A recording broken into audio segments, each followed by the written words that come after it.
George Lombard Jr. is here.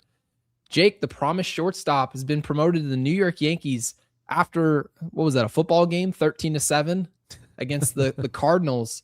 In a way, we sort of liked what we saw offensively. You saw what Garcia Jr. could do, hit a ball about 140 out to right field. But the Yankees saw that performance and said, Jason Dominguez, it's not going to be enough. You're going to Scranton. Anthony Volpe, grab your bags. You're going to Scranton Wilkes-Barre. Angel Shavili, who's pitched well. I'm actually surprised to see his name in the mix. Overused bullpen, but he's done his job. Also sent down to Scranton. Jake, initial thoughts on George Lombard Jr., the guy who was a glove at first. The hit tool was behind. He caught up this year at AAA. Thoughts on the aggressive move? According to Joel Sherman, they weren't going to be gung-ho to call him up. We expected him in about 10 days. Instead, he's called up. I mean, what is it? August 3rd? He's here early. Thoughts? Well, I like it. Brian Cashman got a lot of flack today from us, from pretty much anybody with a spine and a mind of their own. Yep. But I do like this. This doesn't, just cover up the fact that he had a horrible deadline. Horrible. But I like that he didn't hold out for August 15th. That would have sent the message that next year is more important than this year. That's not okay to me. And again, it's not next year. They don't get the draft pick next year. They would have the draft pick in 2028. Yeah, and that guy will That's make it to how the big ridiculous. By about that what, is. 2031? So, and Gary, I mean, they have so many prospects now. It's like they could go out and they could get. Maybe their plan is to get Paul Skeens. I don't know. I mean, they got so many prospects. Good question. You asked me a good question before the show because we were getting everything ready, thumbnails, titles. You asked the question of, and this is a great one. Why did they hold on to Anthony Volpe and Jason Dominguez and they held on to everyone? They hung on to everyone. And then they overpaid. They were just like, let's get this top 5 prospect who might end up being the best pitcher in our farm system, Henry Lalane, out of here. Yeah. And let's get Caden Ken out of here to get Ramos. That was insane to me, Gary. But it was insane because it was like, we don't want to overpay. Can't overpay for Adley. But then they overpay for Ramos. It's like, for Adley, I was thinking about it. It would have been an overpay, but like, think about this, right? You trade for a franchise catcher with a year of control left after this season, and I would say the best catcher at throwing out base stealers, which completely nullifies the best part of the Rays, right? That does help. And the Red Sox also enjoy doing that. So if you add him, you probably get rid of ERC. You probably get rid of Lagrange. You probably get rid of JC Escara. And maybe Dax Kilby. I mean, it sounds like it's a lot, but at this, and it was a lot, don't get me wrong, but at the same time, it's like, now you're holding on to these guys. And the worst thing that can possibly happen is you hold on to them and you let them sit there and marinate in AAA. And their value just either stays the same or gets worse. And most often it gets worse. And it's like, what do you think happens with Caballero, by the way? Because you have to remember, Jose Caballero had a big hit today. Obviously, it was all for naught. But Jose Caballero has shown he's the better bat than Volpe. I think anyone with anything going on between the years could tell you that, including probably Volpe's family. So now that he's the better offensive option, George Lombard Jr. wasn't called up to play third base. He wasn't called up you didn't trade Jazz Chisholm. He's not manning second base. He's there to play shortstop. And if he's not playing every day, this organization's probably dumber than we thought. I doubt that, right? They gave Volpe the reins. He's going to play every day, no matter what it looks like. George Lombard Jr. is the better prospect. He's done more at the minor leagues. He's completed every level rather than skipping steps the way that they did with Volpe out of spring training. So here's my question. Considering the way, and to be fair to Ryan McMahon, he had a home run today as well. He pulled a ball. I haven't seen that in a while, and I'll give him credit. We'll talk about that later. But what happens to Jose Caballero? Because based on the moves they made at the deadline, they brought in an outfielder. So the chances that Caballero gets to float out into right field is probably it's probably happening more seldom now, Jake. So what happens to the role of Jose Caballero? Does he take reps at second base over Jazz, who continues to struggle? What's your answer, rather than you could just say and punt, oh, he'll float around the infield or wherever they need him. But they have so many platoon options in the outfield, in the infield, first base, right? Third base. Where does Jose fit in all this? Jose fits into this in a sense that he's a better player than Ryan McMahon and Jazz Chisholm. And so he can play over either of them, whatever, pick your poison, really. Ryan McMahon, I know, hit a home run, looked pretty decent today. The glove is great, but so is the glove with Jazz. I thought Jazz had a really nice heads-up play, where, essentially it's like you can't tag him out, but by, like, faking the tag, it slows him down. That was a smart play. That was absolutely a smart play. Very high baseball IQ there, because I'll tell you, when I played, everybody would go for the tag, because it's almost like an ego thing. Like, oh, I get to tag somebody, I'm going to do that. Like, it's almost like personal, right? It's a confusing play. So I don't want to make it seem like confusing play. It's not like anyone watching on TV was like, no, run him back and throw it to first and then beat him to second. No one was really thinking that. So Jazz made the right play there. But mind 100%. You, look at our audience and what they have to say, Jake. They said, oh, he'll platoon. But I don't know how Jazz is considered better than Cabby right now. I'm not saying overall Jazz is the more talented, but if we were talking about talent, Jazz is a top 5 talented player on this roster, raw talent-wise, period. Oh. But we're not. So right now, what have you done for me lately needs to apply here. And right now, Jazz Chisholm and Ryan McMahon are kind of getting a little too close for comfort here. Who's Jazz hitting better against, by the way? You gave me the answer about 2 days ago. Lefties. Who's Jazz hitting again? He's hitting lefties. So how does a platoon work at second base? The answer is that it doesn't. So, in my opinion, what's happening here is Jose Caballero, with the promotion of George Lombard Jr., you're opening the door for a full-time commitment at third base for Jose. That's what I think's happening. That's my answer. Because I don't want to just blanket statement and say he becomes the utility guy, the DJ LeMahieu guy, where he just goes wherever we need. Third base seems to be the only position. This move in George Lombard Jr. He's now hitting righties opinion, better than lefties. I will say that. Right. He's now officially Jazz is. Yes, I'm going to assume this is a move to replace Rosario at third base, where we used to see a platoon at third base between he and McMahon. I think this is a McMahon Cabby platoon at third base, and I'm shocked is it a bad option? Rosario is still on the roster. Shocked. I'm shocked as well, but that seems to me like the best course of action if George Lombard Jr. is going to start versus lefties and righties. Yeah. By the way, George Lombard Jr. isn't sitting the bench. They don't call him up to just have. He is going to start every day at shortstop. Yes, I have no doubt in my mind. He should absolutely. Jazz Chisholm is hitting 217. He's got 16 homers, 45 ribbies. He has a 687 OPS, okay? The reason why I said we're getting a little too close for comfort is because now we've just kind of assumed Jazz Chisholm is a lot better than Ryan McMahon. The numbers don't really show that. I mean, don't get me wrong. He is better, but Ryan McMahon is now up to 212. His home runs are 10. He's got 27 ribbies, so he's not driving in as many. He's also playing the more difficult position, by the way, defensively. Is it third base or second base? You know the answer. Third base, of course. It's third base. So who's more valuable OPS defensively? Isn't good. So I'm not trying to make an argument for Ryan McMahon here, but I'm just trying to say that Jazz Chisholm has kind of fallen into this realm here where, Jazz and McMahon are both better against righties. Like the thing is, Jazz is serviceable against lefties now. Ryan McMahon is god awful against lefties. I mean, like literally has 9 hits and 50 at bats. Which they knew when they made the trade. Yes, he was here to be dynamic at third base. And then also they were supposed to have strengths everywhere else so that you could hide him in the 7, 8, and 9 spot and it wouldn't be a problem. Well, when the lineup struggles, and they didn't today, obviously he was part of the solution as well. I just look up and say, who's the more important defensive player for the Yankees in a pennant race? And I even hate to say pennant race given their deadline because they don't even deserve to be part of that conversation. But Jake, third base is a far more difficult position to play defensively. So Jazz is playing elite defensive second base. You know who else is? Luis Ariz.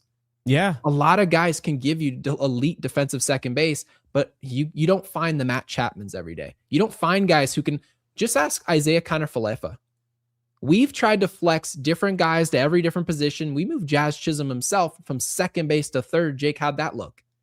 McMahon's the superior player in terms of value, not apples to apples. Let's see who has power and speed. Jazz will win there.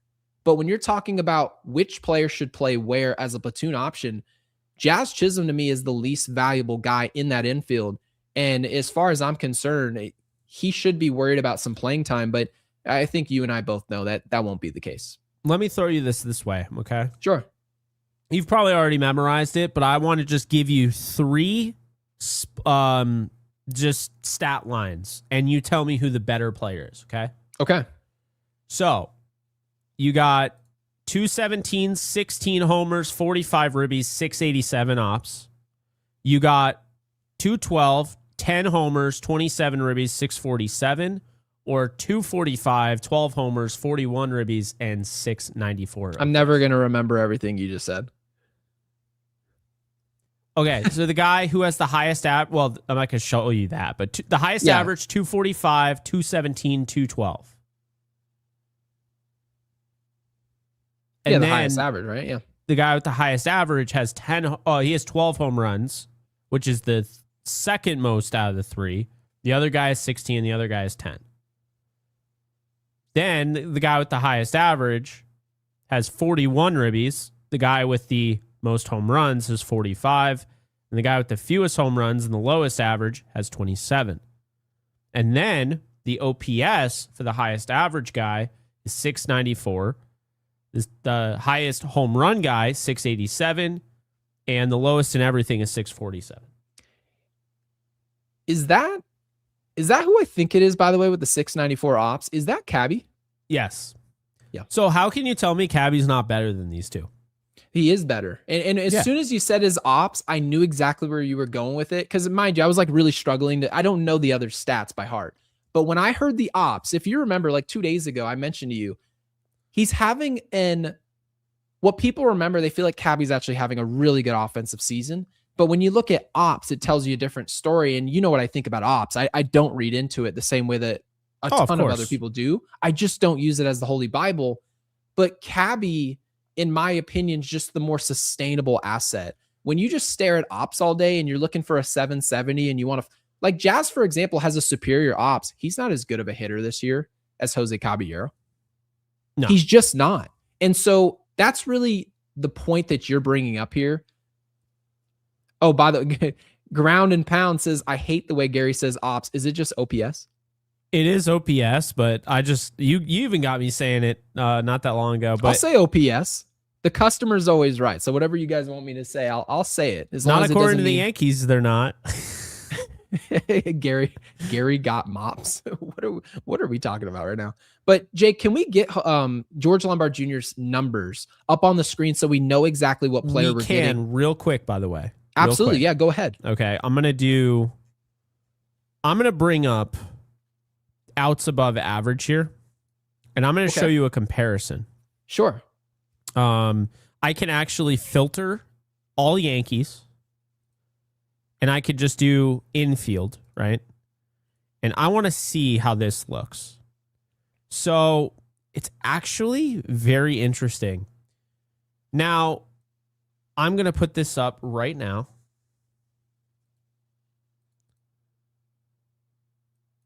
Let me get this off screen and we'll go back to it, of course. So this is outs above average this year. Runs prevented. Caballero was really good, and it looks as though he's kind of fallen off a little bit defensively. Does this accumulate for all the positions? So this is just shortstop, correct? Yeah, it says anytime he's been in the infield. So if we do just shortstop, because that might give us a better idea.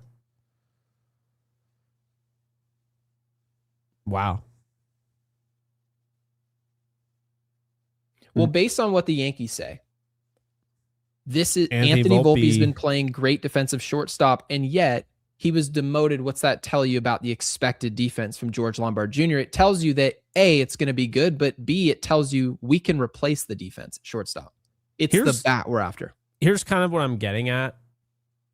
These stats are telling us that Anthony Volpe is a better defender than Ryan McMahon, Jose Caballero, and Jazz Chisholm is better than everybody else, right? But I think that when it comes to fielding, and I mean, we could try, this is outs above average. So if we do fielding run value, right? Let's just do fielding run value. Let's update that. There needs to be something to accommodate for being above average defensively at a position that's clearly more difficult than the other. For example, someone that gives you outs above average at catcher is far more valuable than a second baseman in comparison to other second basemen. Why?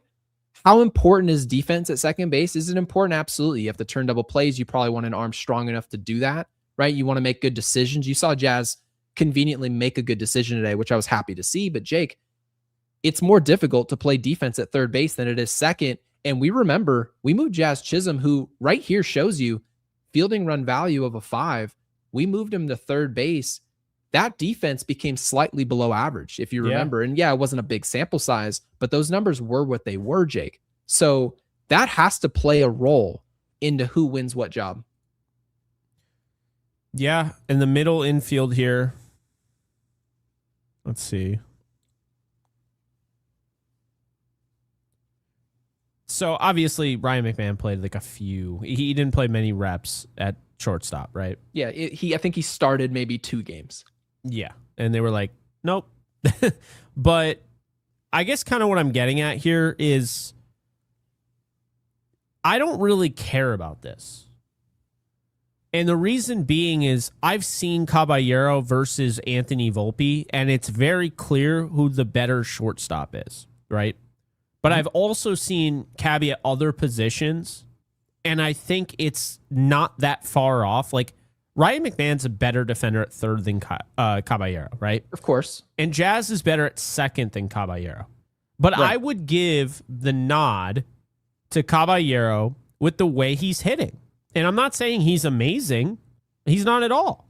But I would give the nod to Caballero. Look, you're not seeing a negative here at second base. You basically just get somebody who's a jag defensively, but offensively you get a step in the right direction. You combine that with the defensive upgrade and offensive upgrade of George Lombard Jr., and now you're starting to build something towards, maybe you're not building a contender, but you're going the right direction.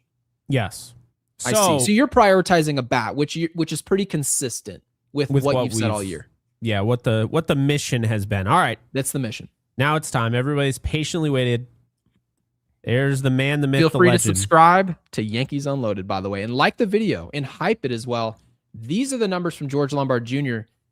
I know the 300 hitter is dead, but when you see somebody who's hitting a 284 with 12 homers and 33 ribbies, he shows he's got the legs. He's stolen 14 bases. Obviously, stolen bases are somewhat hit or miss in today's game. Everyone's stealing bags. Two pickoffs. The game's different. I got our splits.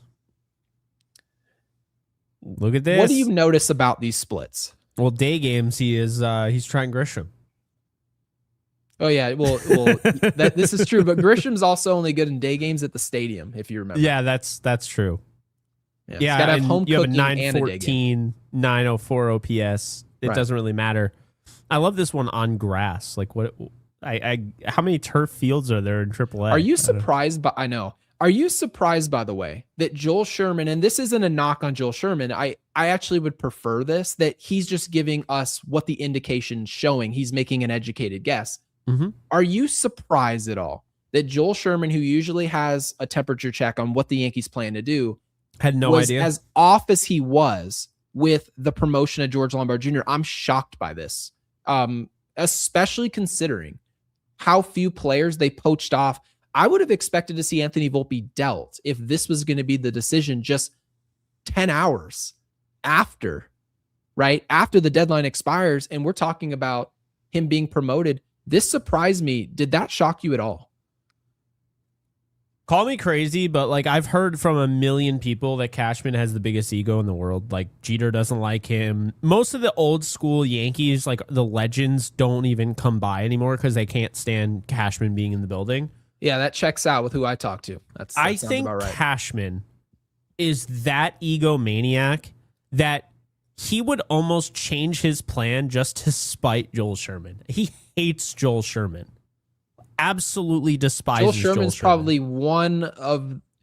Joel is one of the only reporters, and he has his flaws just like anybody else, just like I would.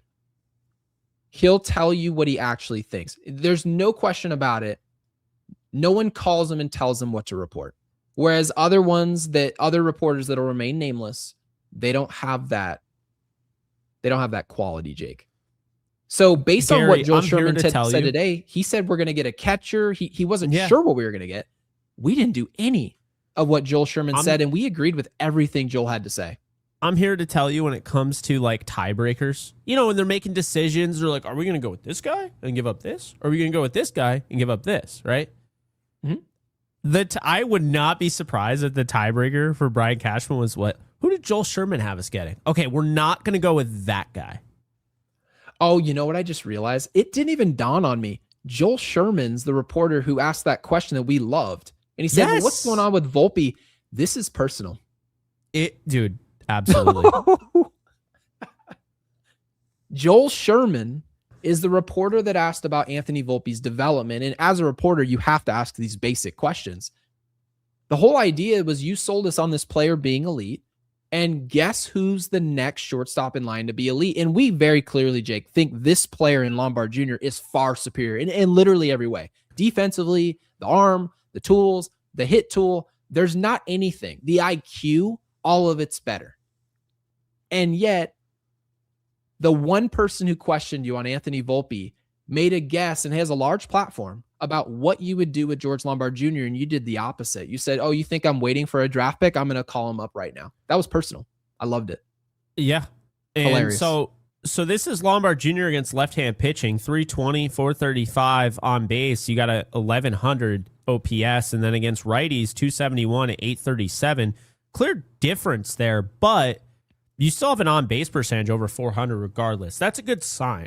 That means the chase rate is respectable. You can't have it on base at 400. You can't. When the chase rate's high. That's a great point. By the way, Jake, I have a question for you. We were talking about leadoff, right? And that was something that you thought was a big topic of concern. Yes. Who leads off against right-handed pitching? Who can we just lead off at all? Well, honestly, against left-handed pitching, would you consider it? I would absolutely lead off Lombard Jr. against left-handed pitching. Against left-handed pitching, and then you hide him down against righties? Yeah, I think that's where I would go. I don't have any issue even leading him off. He's a competitor. We don't need to baby this guy. He's had 289 at-bats this year in the minors. Okay? But Jake, he's a kid, right?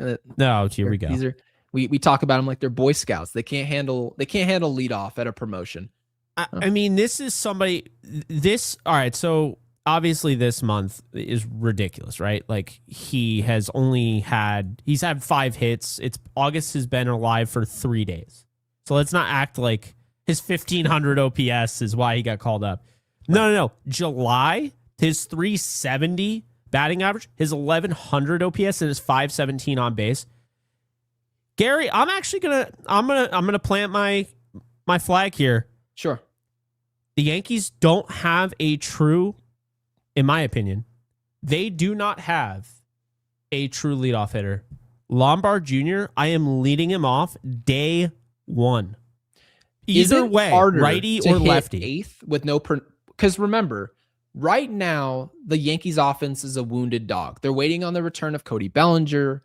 They're waiting on the return of Aaron Judge. We still don't have an update on Judge, but that's a story for a different day. In theory, lineup protection is probably more important to a young asset than any other aspect of the game. How you're pitched, who's behind you, who's in front of you, other people on base. My idea isn't right. Nope. I'm here to tell you guys, if you just want to play everything safe, you can do that. You can, and mind you, George Lombard Jr. won't lead off tomorrow. George Lombard Jr. is going to hit 7th. He's going to hit 8th, and they're going to hide him at the bottom of the order. And Jake and I know that. We get that. Yeah. Oh, but I'm not making a prediction he's going to lead him off. But I also would have called him up 2.5 months ago. Because let me ask you this. If he's leading off, who's batting second tomorrow, Jake? You know the name. Ben Rice. Now he has Ben Rice protection. You have protection from Ben Rice. And Is that better than what you would see at the 7-8 hole? Absolutely. But of course, there's give and take. There's push and pull. At leadoff, you have responsibility. I mentioned to you there was one thing I thought was more important than anything else. The Yankees didn't do this with Anthony Volpe. I believe they should have done this with an aggressive deadline for George Lombard Jr. You allow him to be protected by a complete lineup. The worst way you can bring in a young player is having him come up with 2 outs, nobody on base, and you can just pick around him. You know he's jumpy. You know it's his debut. I would rather put talent around him in the lineup. Is it aggressive? Yes. But the New York Yankees, they need some thump. I can feel a Cabrera, Peraza type promotion where you can just throw a kid into the fire and see what he does, see how he responds. I think Yankees fans have been, Jake, shell-shocked into wanting to protect young players as if they're not capable of anything with this organization. I'm going to put some stock, not that he'll be elite at leadoff, but that on-base percentage will travel at the big leagues. He's been leading off, by the way, and he's hitting 278 in the leadoff hole, and he still has a 403 on base. Right. So it's he gets the memo of what his goal is, which is to get on base and run. He gets it. I think you put Lombard Jr. in the 1 hole. 2, you got Ben Rice, and then 3, you got Garcia. I love Garcia in that spot. And then, the question is, they had Spencer Jones in the cleanup spot. Do you want to go with 3 lefties in a row? It doesn't matter early on, but it matters later in the game. I would probably say no, because you're just setting yourself up for 2 or 3 substitutions right off the rip. You're talking double switches. Yeah. I know the Yankees are built to do this. Mm-hmm. Is it ideal, even if you're facing a right-handed pitcher, to just have 3 lefties in a row? Not really. Not really, Jake. I think Spencer Jones probably should be somewhere in the 5th, 6th role. I have no problem with them putting faith into him, but you also have to build a lineup at the same time. It's just very lefty heavy right now. It is, which we thought they would solve, but obviously that didn't happen. But this is the series for it. This series is all 3 pitchers are righties. I forgot what that looked like. You know how the majority of the league is righties, but magically It seems like the Yankees always seem to play lefties now. Well, that's the intention, Jake. I mean, not that everyone can change their roster leading up to us, but if you're going to throw anybody, why not tee up your lefties? Maybe give a guy a day off that he wasn't expecting. You face the Yankees 2 days from now. You'll see him Wednesday. They struggle against lefties, and they're going to load up. That's the reason, again, Jake, no one ever talks about this. The Yankees have struggled so much in extra innings. I think a big part in that is them being so substitution heavy and emptying their bench. They're left with no options when they need them. That's something that it's really a drawback to being as aggressive as you are. Everyone always asks, why don't you just load up your bench and just pinch hit guys late in games? That's one of the drawbacks, is that all of a sudden you look up and say, oh, you know what? I only have sluggers on the bench to pinch hit. Those guys can't get a guy over. So I actually really like this concept, though, of George Lombard Jr. Instead of treating him like a Boy Scout, we bring him up to the major leagues and surround him with talent and let his strengths shine at the big league level. That's the whole reason he's here. I completely agree. And by the way, I really don't hate the lineup and how it looks. Now adding Lombard Jr. to the fold, once those guys are back, I'm not trying to defend Cashman here. I still think what he did was boneheaded, and not going out and getting Rushman, not going out and getting Hicks. I see where you're going with this, though. It's not as bad as we're saying, but it's not where it should be, clearly. Well, again, I think it just comes down to he got our hopes up with the Garcia trade. I think that really doing that when he did it, not waiting, like Garcia, if he was traded today, I don't think we would have had his crazy hopes, whatever. But I don't know. I just feel like when Garcia came off the board on Sunday, it just felt like they were gearing up for like, okay, I'm going to go after this, and this. We agree. It felt like a no-nonsense move. We're just going to get that right out front. And then they told me, Gary, we were staying up late last night. You and I were just talking, waiting, right? Because we thought like Rushman could be in play, and nothing happened. if you told me after Garcia went off the board to the Yankees, if you told me that we weren't going to make a move until 5 p.m. the next day, mind you, is this like the first year, maybe the second year where the trade deadline is actually at 6 and not 4? Unheard of. Like in the past, this trade doesn't even get through. So yeah, the Ramos deal was, whatever. But here's the thing. Their lineup against righties, and honestly, if they want to move with this lineup moving forward, I'm actually okay with it. If this is their go-to lineup in the postseason, I think this kind of slaps a little bit, potentially. So you got George Lombard Jr. leading off. You got Aaron Judge in the 2-hole. You got Ben Rice in the 3. Bellinger 4, Garcia 5, Spencer Jones 6, Jazz Chisholm 7, Ryan McMahon 8, Austin Wells 9. Now, I will say the best thing possible for Austin Wells is that they're facing 3 righties as starters. He needs, and Gary, you and I, we've done videos on Austin Wells. We've talked about, we literally did a Patreon breaking him down. We are both out on Austin Wells being the guy that maybe we thought he could be. But at some point or another, if he's ever going to turn it on, this is the time. The Yankees have gone to bat for you. They've never once sent you down, okay? Volpe's a different story. He just got sent down.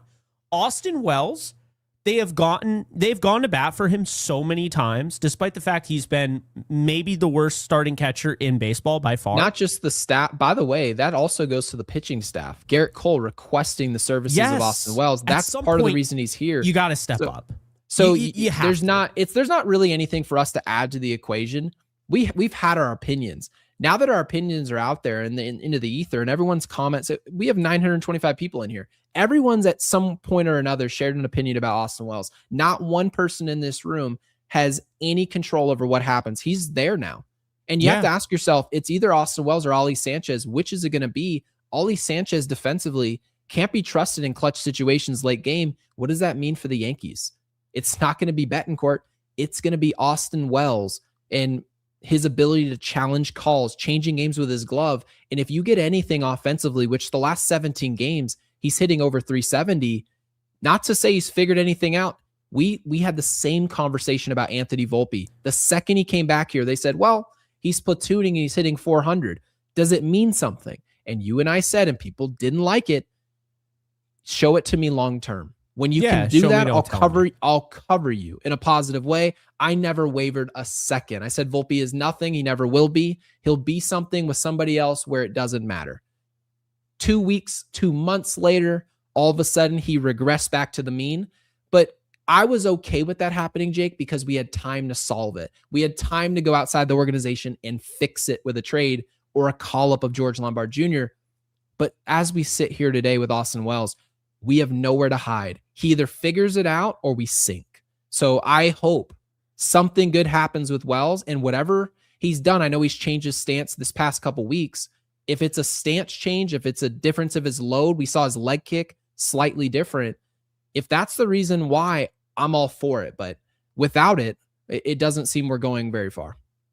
Yeah, and I mean, to be fair, right? He's hitting well right now in that span. He needs to keep it up. If he goes past 2 months hitting like that, I'm willing to go to as far as like if he's at the end of September, he's completely turned it around.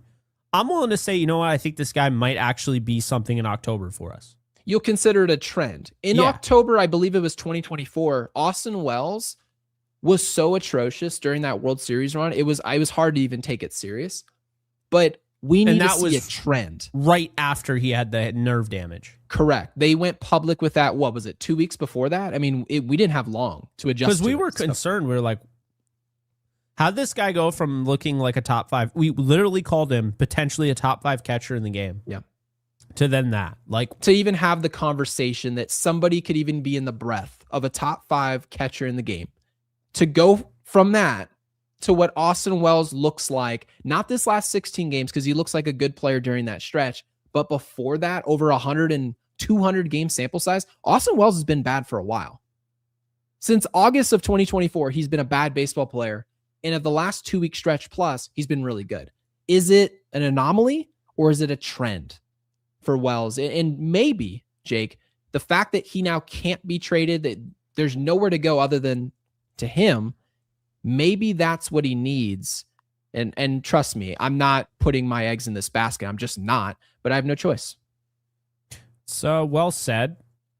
The fielding is getting better. It feels like he's becoming a better defensive. He needed to go one way or the other. I mean, if he's not going to hit, you got to field it. That's just how it works. But the hard hit framing percentage involved in this fielding run value, is that part of it? Yeah. Look at the blocks, though. I don't remember him being that good at blocks above average. Like, maybe he was. I've noticed, by the way, he's walking a ton more lately. A ton more. That's why his on base is over 400. I haven't noticed that, actually. In that span, his on base is over 400 because he keeps walking. We've always noticed the throwing, right? The throwing's always been a struggle bus. And I've long been saying, and I want to be consistent, and maybe not defending Austin Wells, but throwing out runners is probably overrated in today's game. Everyone's stealing which base. You can only pick off twice. It's a system designed to get guys off of first base and into scoring position to help offenses. Should I really blame Austin Wells for not being 50th percentile in league average? I don't really care. Jake, we really care about the bat here. Yeah. No, and I mean, right now, to be fair, and we like to be fair on this channel. We don't, even like I've said on this channel, I don't like Trent Grisham. When he was hitting 360, I was like, yeah, Trent Grisham's playing really well. I still don't like him, but he's playing really well, right? Exactly that, I'm pretty sure. Just like that. Exactly, word for word. I'm not going to sit here and be like, well, because it took me so long to get off the Austin Wells bandwagon, I can't give him credit now that he might be. And I don't know if he's figured anything out, but Gary, he's a much different hitter the last 15 games. It's not even debatable. In the season where you can draw a conclusion of a trend. When would you call it a trend for Austin Wells? I know Yes Network's trying to convince us that it's already trending. No, we have that gets kind of annoying. I feel like I'm being force fed. Like, oh, this guy, this is why. It's for 2 weeks. Chill out. Just let us. Please acknowledge his batting average is still 160. Let me digest what I'm eating. Like, So we currently, it's August 3rd.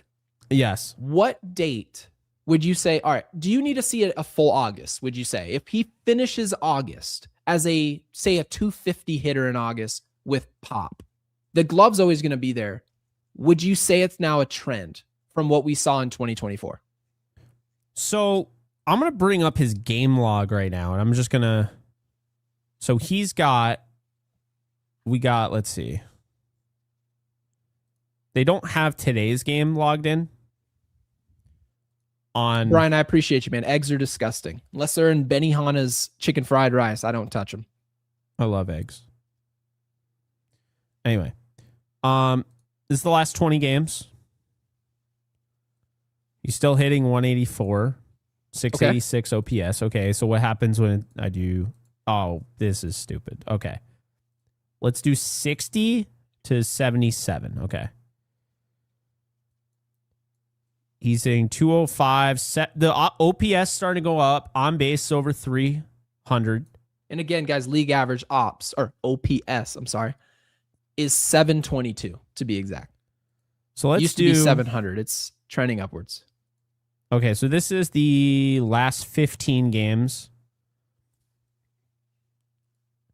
So he's hitting 229. So it's not like he's got a great average, right? But he's got a 372 on base percentage. This is not including today. So it's going to go up because it's today. But 372, a 514 slugging, 886 OPS. Okay. So what you notice is that the walk to K rate is about 1-to-1. We've always been talking about that. And that was one of the criticisms we had of one of our pickups at the deadline. Yes. When you strike out 4 times as much as you walk, it's unsustainable. Whether you hit or not, Jake, do you remember what I said about Anthony Volpe when he started hitting? Everyone said, oh no, his swing looks different and he's going opposite field. He's pulling the ball more. Do you remember that? What I said was the reason I knew Anthony Volpe was never going to be a good baseball player. Mm-hmm. It was because he never walks. And if you don't have an incredible hit tool, like an Arise, right? You don't have a type of guy with a 2-strike count. You can consistently put the ball in play behind in counts. If you can't have a strikeout to walk rate that's respectable, you will decline. Why? Because a pitching staff is going to change how they pitch to you. The one thing that Ben Rice did, Jake, that actually changed him into being a star was he started making better swing decisions. Without that, he's the same player he was in the last half of 2024. So, Jake, this is a good sign for Wells. Does it mean everything? No. But that strikeout to walk rate is actually more important than I think people are giving it credit for. It goes beyond the homers. He's got to do more than that. And again, he's your 9th hitter. Nothing's going to change that. So if he's hitting 220, I can live with that. If he's hitting 180, I'm not a big fan, but I can live with that. When he's hitting 160, that's not acceptable. That's just not. And the on base can't be in the 280s either. Like, what'd you say about 180 just now? Well, we're talking about Austin Wells here. No, 180 isn't acceptable for any baseball player. I hear what you're saying because you're trying to use the context of what Wells is. It's an adjustment for like what this year is, but no, 180 is never okay for like my lineup. But I need, if you're a starter for a team, you're selling me as a contender, you need to hit at least. And I get this sounds difficult for the player we're talking about. You got to hit 220. You have to. It's 220. So Gary, it took him. Come on now. From the 9th to the 2nd this month to get to 15 starts. Okay? Okay. So what is that, around, we'll say 23 games. So we're not really going to know, in my opinion, until like September 1st, I think would be a fair assessment. That would be like 30 games. So around the time of our event at the stadium, September 8th, around that time, we're going to know if Austin Wells is actually, he's turned a corner and he's figured something out, or he is just Can you put up a vote? You're the only one who knows how. Can you put up a vote that if Austin Wells is hitting, not the way he's hitting these past 2 weeks, that's unsustainable. That's a good catcher the last 2 weeks. Mm-hmm. If Austin Wells hits 250 between now and September 8th when we have our event at Yankee Stadium in the Audi Club, will you think and believe, not that Austin Wells is the future, but that he's solved something by September 8th if he's hitting 250? I'll say yes, but I still don't commit to him long term. I open the door that he can do me something when I need it. There you go. That was way too long, but no, but I had to explain it. You don't need to write that. And Jay Span, we really appreciate the super. Thank you for the 10. He said, why did Gary disappear earlier? Said also, can we summarize what happened today in totality? And we're going to do that actually after this, and it won't be long for the. Why did it get rid? Sick. Oh. All right. There we go. Can we summarize what happened? The fault. Why is that? I can't keep up. Please really sum it up. Also, did the Rays and Boston Red Sox just shove this trade right up our ass? Well, yes, that happened absolutely with both of those trades. But I left earlier because duty calls. I'm a dad, and that comes first. Daughter needed me, so I had to take off. Yeah, I had to take off. So, yeah, no, I anticipated it. I'm a keen observer, so I figured pretty quickly you were gonna hop, but no, I mean, right. You know, like, it's not like, you know, we didn't miss a ton, I would say, you know. Well, we give James Rowson credit, by the way, for this turnaround if it happens. I will. I'll give him some credit, but I think Austin Wells deserves a hell of a lot of credit for everything he's been through, from everybody turning on him, rightfully so, by the way. No one should have not turned on him. If you didn't turn on Austin Wells the past 2.5 years, you're a cheerleader. Yeah, I get wanting young players to figure it out. We want them to figure it out just the same. But Jake, you can't just remember when he had an 066 batting average. I was like, Gary, he's unlucky, and then I was proven correct. He was unlucky, and it started to come out, and then he had the freaking awakening. And I absolutely hate your entire argument because it's the same argument people made about Grisham. And guess what happened to both players? They were unlucky. Oh, there's their luck. No, but do you remember? Oh, there he is. People say that about Grisham, but do you remember how historically unlucky Austin Wells every single time? I don't hear a word you're saying. I think it's the same argument. I don't agree. By the way, now in hindsight, you did. I hear August you. Or September, you were not September. But August, as time's gone on, I can change my opinion. I think that's fair. My opinion before that's sucked. fair. I think the fact that I chalked up Austin Wells level of having no success versus being successful is chalking up to luck, I changed my opinion and said, you know what?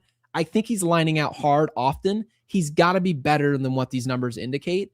He went like this for about a month and a half and then went right back to where he was. My opinion sucked. My opinion's better today. Luck is an aspect of baseball. You can't be unlucky for a sustainable period of time. It cannot be. It can't. So if Austin Wells is hitting 250 over the next 30 days, will you believe Yes. he's fixed it? And yes is winning 56% to 44%. Interesting. I'm actually surprised with how many no's there are. I would imagine a lot of those no's are hanging on to how awful he's been long term. And I totally get that. I don't blame people. I don't. I don't either. I actually don't. I don't feel like just because I'm like, yeah, I will go on record if he's hitting at least 250 over the next 30 days, he will have fixed something at least. I'll go on record saying that, but I'm not going to sit here and say I'm really passionate about it. Like, I'm not like, you're wrong if you don't think that.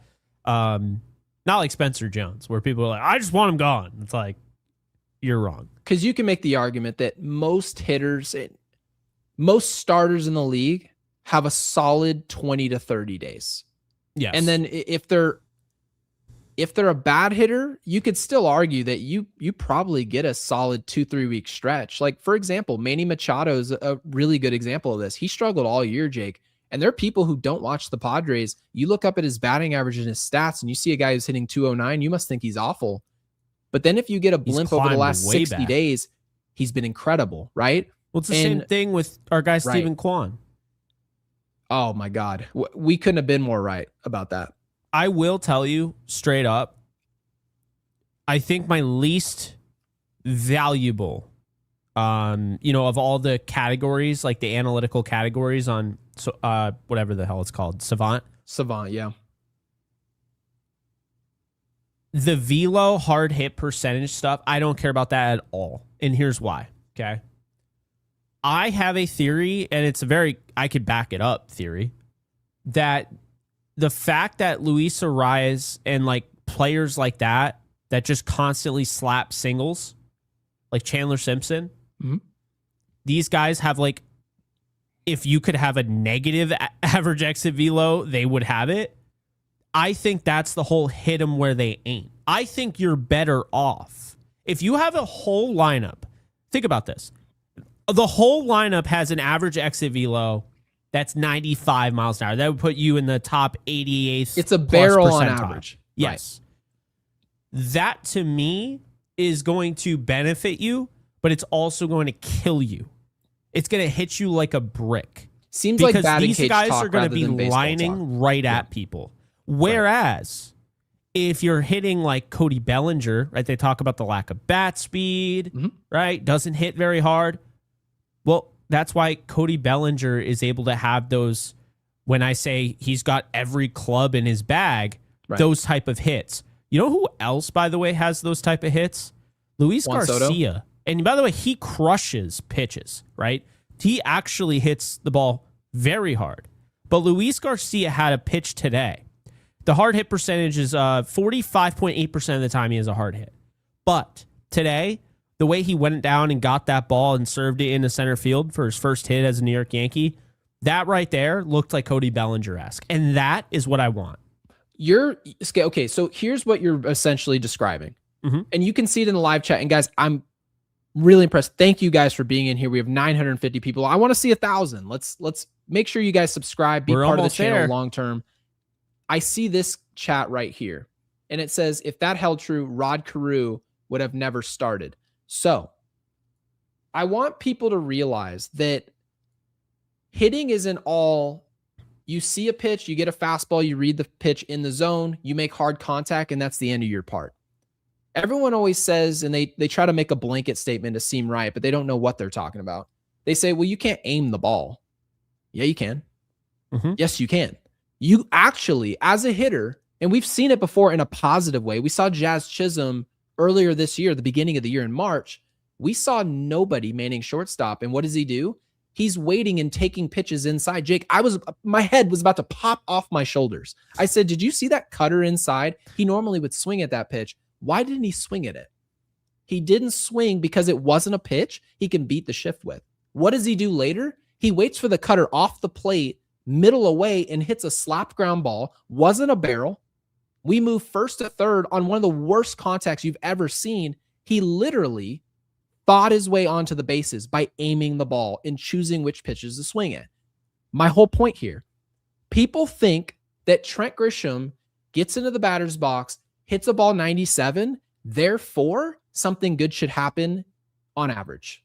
And what the Yankees should learn is when you look at guys like Ohtani and you look at guys like Aaron Judge, do they blow up, right? The baseball savant page, they're red, exit velocities, barrels, they're all over the place.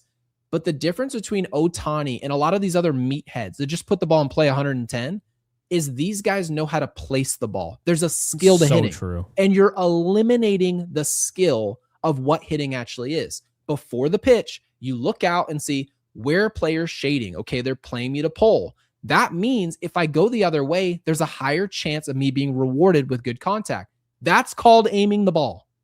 It's called directional hitting for those of you who play MLB The Show. So Jake, this stuff bothers me to no end.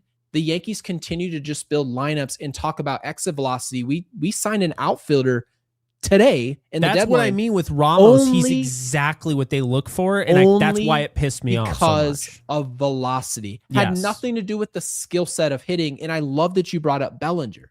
Bellinger's a guy who never got his big extension. He won an MVP. Why didn't he get that extension? It was because his lack of exit velocity in Chicago. Nobody wanted to buy into it long term. The Yankees were the first team to buy into it. Why? Because we had no way to replace his production. If he was a free agent, we wouldn't have looked Cody Bellinger's way if he never came here via trade. So yeah, absolutely love the point that you brought up.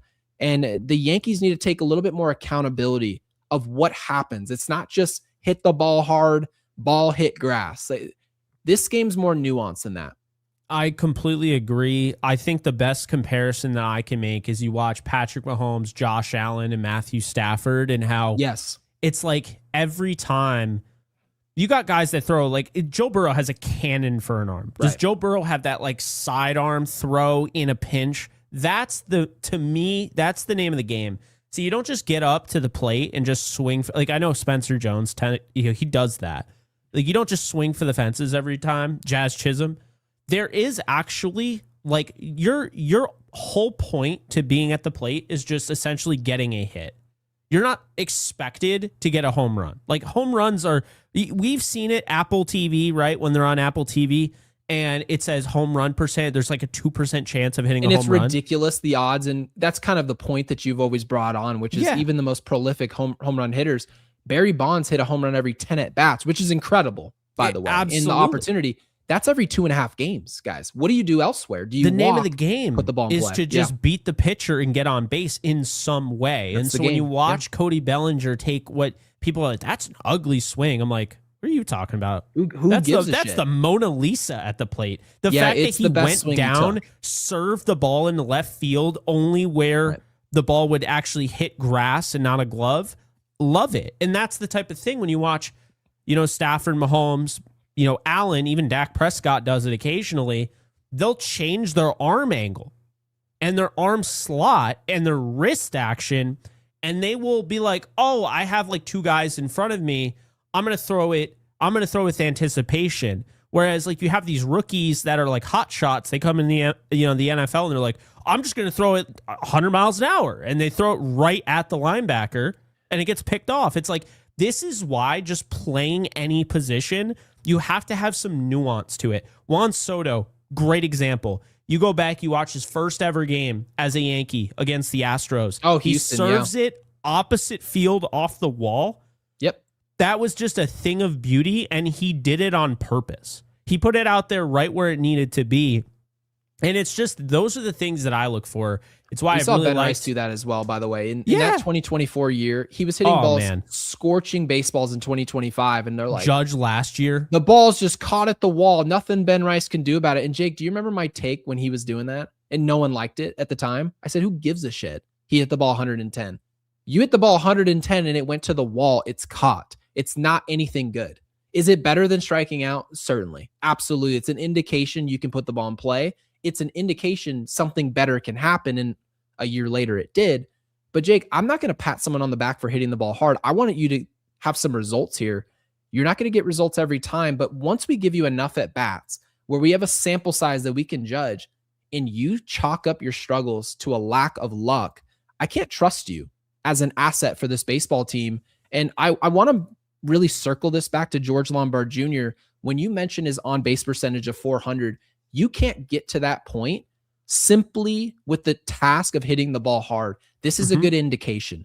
We talked about the difference between a Trent Grisham, the difference between a Jazz Chisholm when they're going well. They're taking what the defense gives them. And I feel like based on the career numbers that Lombard Jr. showed so far, he should, in theory, unless they evangelize him to the dark side, he should be taking what the defense gives us. He should be bunting when he has to. He should be going the other way, walking when he has to. This is a more complete player that I think people, maybe they thought Anthony Volpe would be this. Whatever you thought Volpe should have been, I'll say this. I think George Lombard Jr. is that for the Yankees, which I still don't believe will be a star. I see George Lombard Jr. being in that tier, maybe just below Jeremy Pena, which, Jake, I'd take that any day. I think he's going to be just like Jeremy Pena, but he's a better fielder. That's what I think is going to end up happening. Get the bat from Jeremy Pena. That's a dude over 900 ops year in and year out. I mean, Jake, I'll take in the mid 800. That's a great player at short. I think we could take the Austin Wells is burned into the screen OLED. Hey, the winner chicken dinner. It is yes. People will believe Wells. The majority of people will believe Wells has fixed it. Although, to be fair, only 26 out of 938 people voted. So, you know. they got all the bots watching us. No, I know, right? That's what they do when your channel gets too popular. They say you're botting. Can we actually, I want to talk about, because I'm going to say I agree with the Yankees in not making the trade for Tarek Skubal and using Lombard. Because it sounds to me like the Tigers got fixated on Lombard, and that's who they wanted, and the deal wouldn't get done. And obviously the Dodgers got him for less than probably what the Yankees would have had to give up because they loved Lombard that much. I'm okay with that. Now that see, Gary, I wouldn't have been okay with it if they did the whole we're going to wait, but you're actually showing some urgency to call him up. I'm okay with it. I'm officially okay with it. I've moved on. I'm not happy that Tarek Skubal is on another team, but I'm okay as long as you're gonna play him. If they were just gonna keep him in AAA the whole rest of the year, I'd be like, this was stupid. Now let's see why you kept the 21-year-old prospect. Your point's solid. Technically speaking, if the Yankees had traded for Tarek Skubal, I don't trust the Yankees on the back half of that. If you trade for Tarek Skubal, you still have to fix your offense, right? Starting pitcher wasn't a need. That was a luxury pickup. We established that immediately. Now you need a shortstop, right? Now Jeremy Pena probably becomes a necessity, right? So as you make certain deals, you now suddenly have other things that you are forced to attend to. If Tarek Skubal is going to be a rental, what does it mean? It means 2026 is an all-in season. You have nowhere to hide. Once that deal's pulled the trigger on, the Dodgers don't have a worry in the world acquiring a rental because they realize we're always all in. We were all in last year. We were all in the year before. Jack Flaherty was available. He had hit or miss physical, right? And the Yankees said, no, not worth the risk. Not worth the risk. We can't do it. He ends up with LA. He ends up making big outs at Yankee Stadium to really shut the door in our face in 2024. But Jake, I think it was the right choice, being that the Yankees move the way that they move anyway. If they're going to be timid out on the market, why would I want them to go get Tarek Skubal, tell me they're all in, and then all of a sudden I look out in the left field and it's a player I don't love, right? It's mixed signals, if that makes sense to you. So yeah, this was the right decision as far as George Lombard Jr. And at the very least, if you're going to tell me a guy's untouchable, show me he's untouchable by calling him up to the big leagues. Just 9 hours later, the guy's a Yankee. I would have liked to see him today, but I'll accept it tomorrow. Yeah. By the way, what number do you think George Lombard Jr. is going to get? Because did you see someone say 11? Well, I was gonna say if they do that, I think that's totally They will justified. not do that. They won't do it. No. They won't be as petty as the Rams were when they got rid of Goff. The best they put number he 16 could on get their in kicker. theory is honestly, the best thing that could happen is he just hijacks Jason Dominguez 24. I would love that. Even though 24 doesn't look good on a shortstop. No, what numbers do we have an option for, by the way? What 25, because Escara has 25 on the 40 man, but he's not on the actual 26. Technically, he could get 11. 11's not happening. 25's probably not happening. They'll do that because that seems kind of disrespectful at that point. I think he's going to end up like your Spencer Jones number. They're going to give him like 230. He's going to be out there looking like an area code. I think they're going to give him a number in the 70s. 78 is so ugly. By the way, I have a theory. Not a theory, but I have an idea. Okay? You have never frozen harder than what you just did. Oh, I'm sorry. You also could have just frozen to me. I could have frozen technically. But what number did you say he's going to be? I don't know if he's going to be this, but this is what they should do. 0. Oh, wow. It's paying homage to Marcus Stroman. I see. No. Adam Ottavino.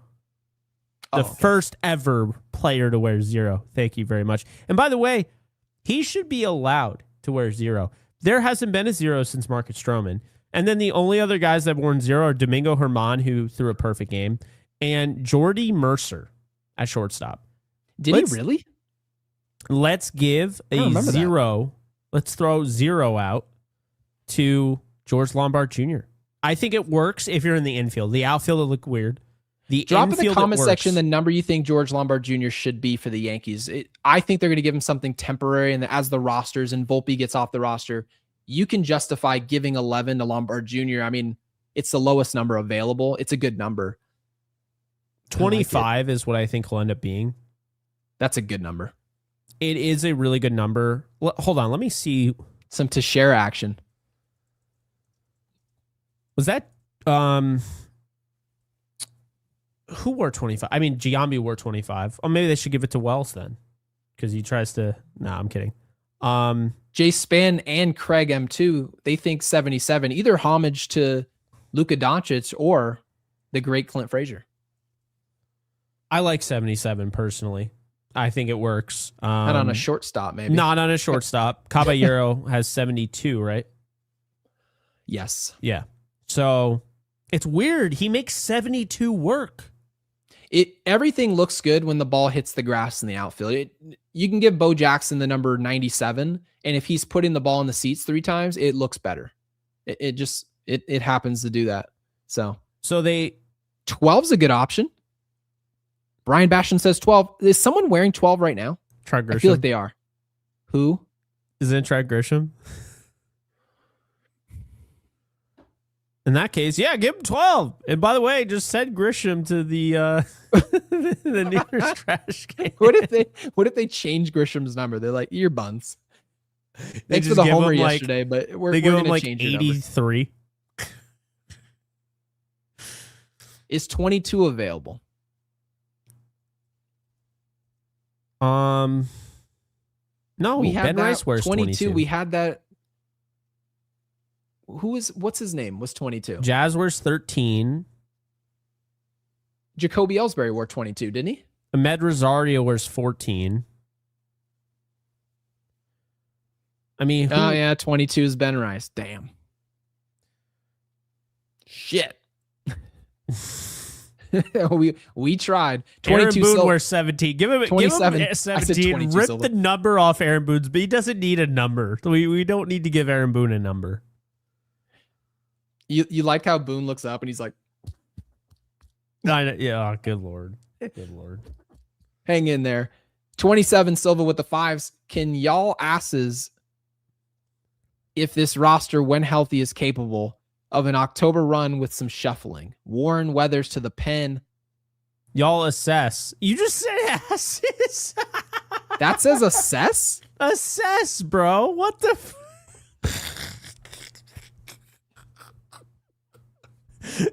He didn't call us asses. He asked us to assess if this roster, when healthy, is capable of an October run with some shuffling.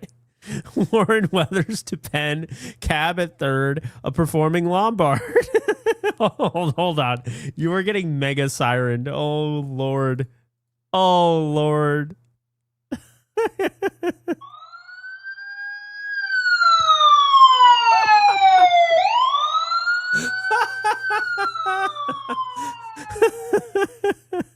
Oh, you're getting double siren for that.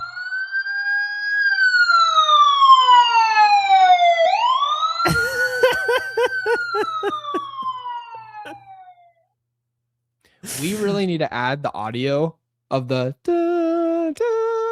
Oh my God, for real. I thought I lost you. That. I thought you died. I thought you were gone.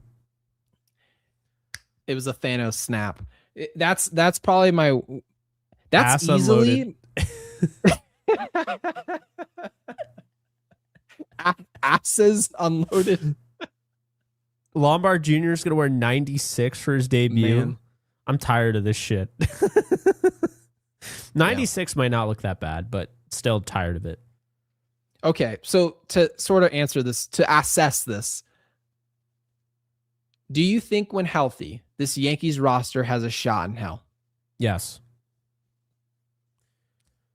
Doesn't mean that I agree with how they did things, but yes, I've been consistent on that I felt like they weren't that far off. They just need to go out and get some Jeff bats. Passan's point, which is the Yankees could technically acquire nobody and still win the AL. They probably can't win the World Series, but the AL is dog water. That said, Jake, the one thing that Jeff Passan didn't consider, which he knew this before saying it, and he knows baseball. We didn't know that Adley would become a Red Sox. We didn't know, right, that Hicks would become a Ray. We didn't know these things. People still haven't let it go. No. You're not letting that one down. The Red Sox and Rays got better. So does it change it? I still think the Yankees have absolutely a chance, even with their roster today, to be part of the World Series. And Jake, honestly, as a podcaster of the Yankees, I'll take it. But did they do, like you just said, what they should have done to get this team in a position to be a real contender to beat whoever comes out of the National League? And I have a pretty good indication of who that'll be. Did you build a team that has a shot in hell against that team?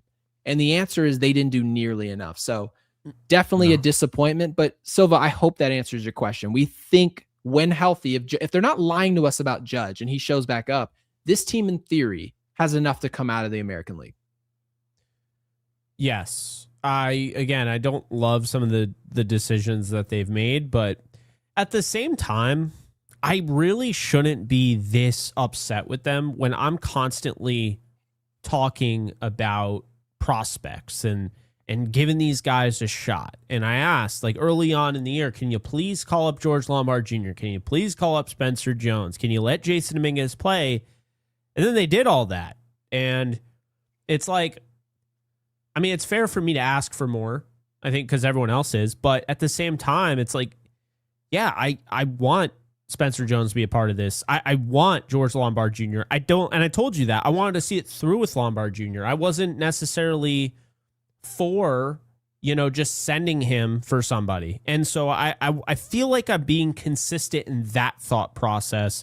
The thing that drives me mad is you got Liam Hicks, who rounds out that Rays lineup very well now. They have no weakness at catcher anymore. And then you look at the Red Sox and they add Curtis Mead. They'll get him back off the IL at some point. And you're going to have Roman Anthony. And then on top of that, because I guess that's the other thing that I really didn't like, is that if they made it sound like the Yankees are the only team dealing with injuries like they always do, and the Yankees are the only team that are getting guys back like they always do, but other teams are also getting players back, and they also made moves. So Roman Anthony hasn't touched the field. Yeah. And the dude was one of our better players on Team USA. Let's stop acting like he was hitting like he was chopped liver.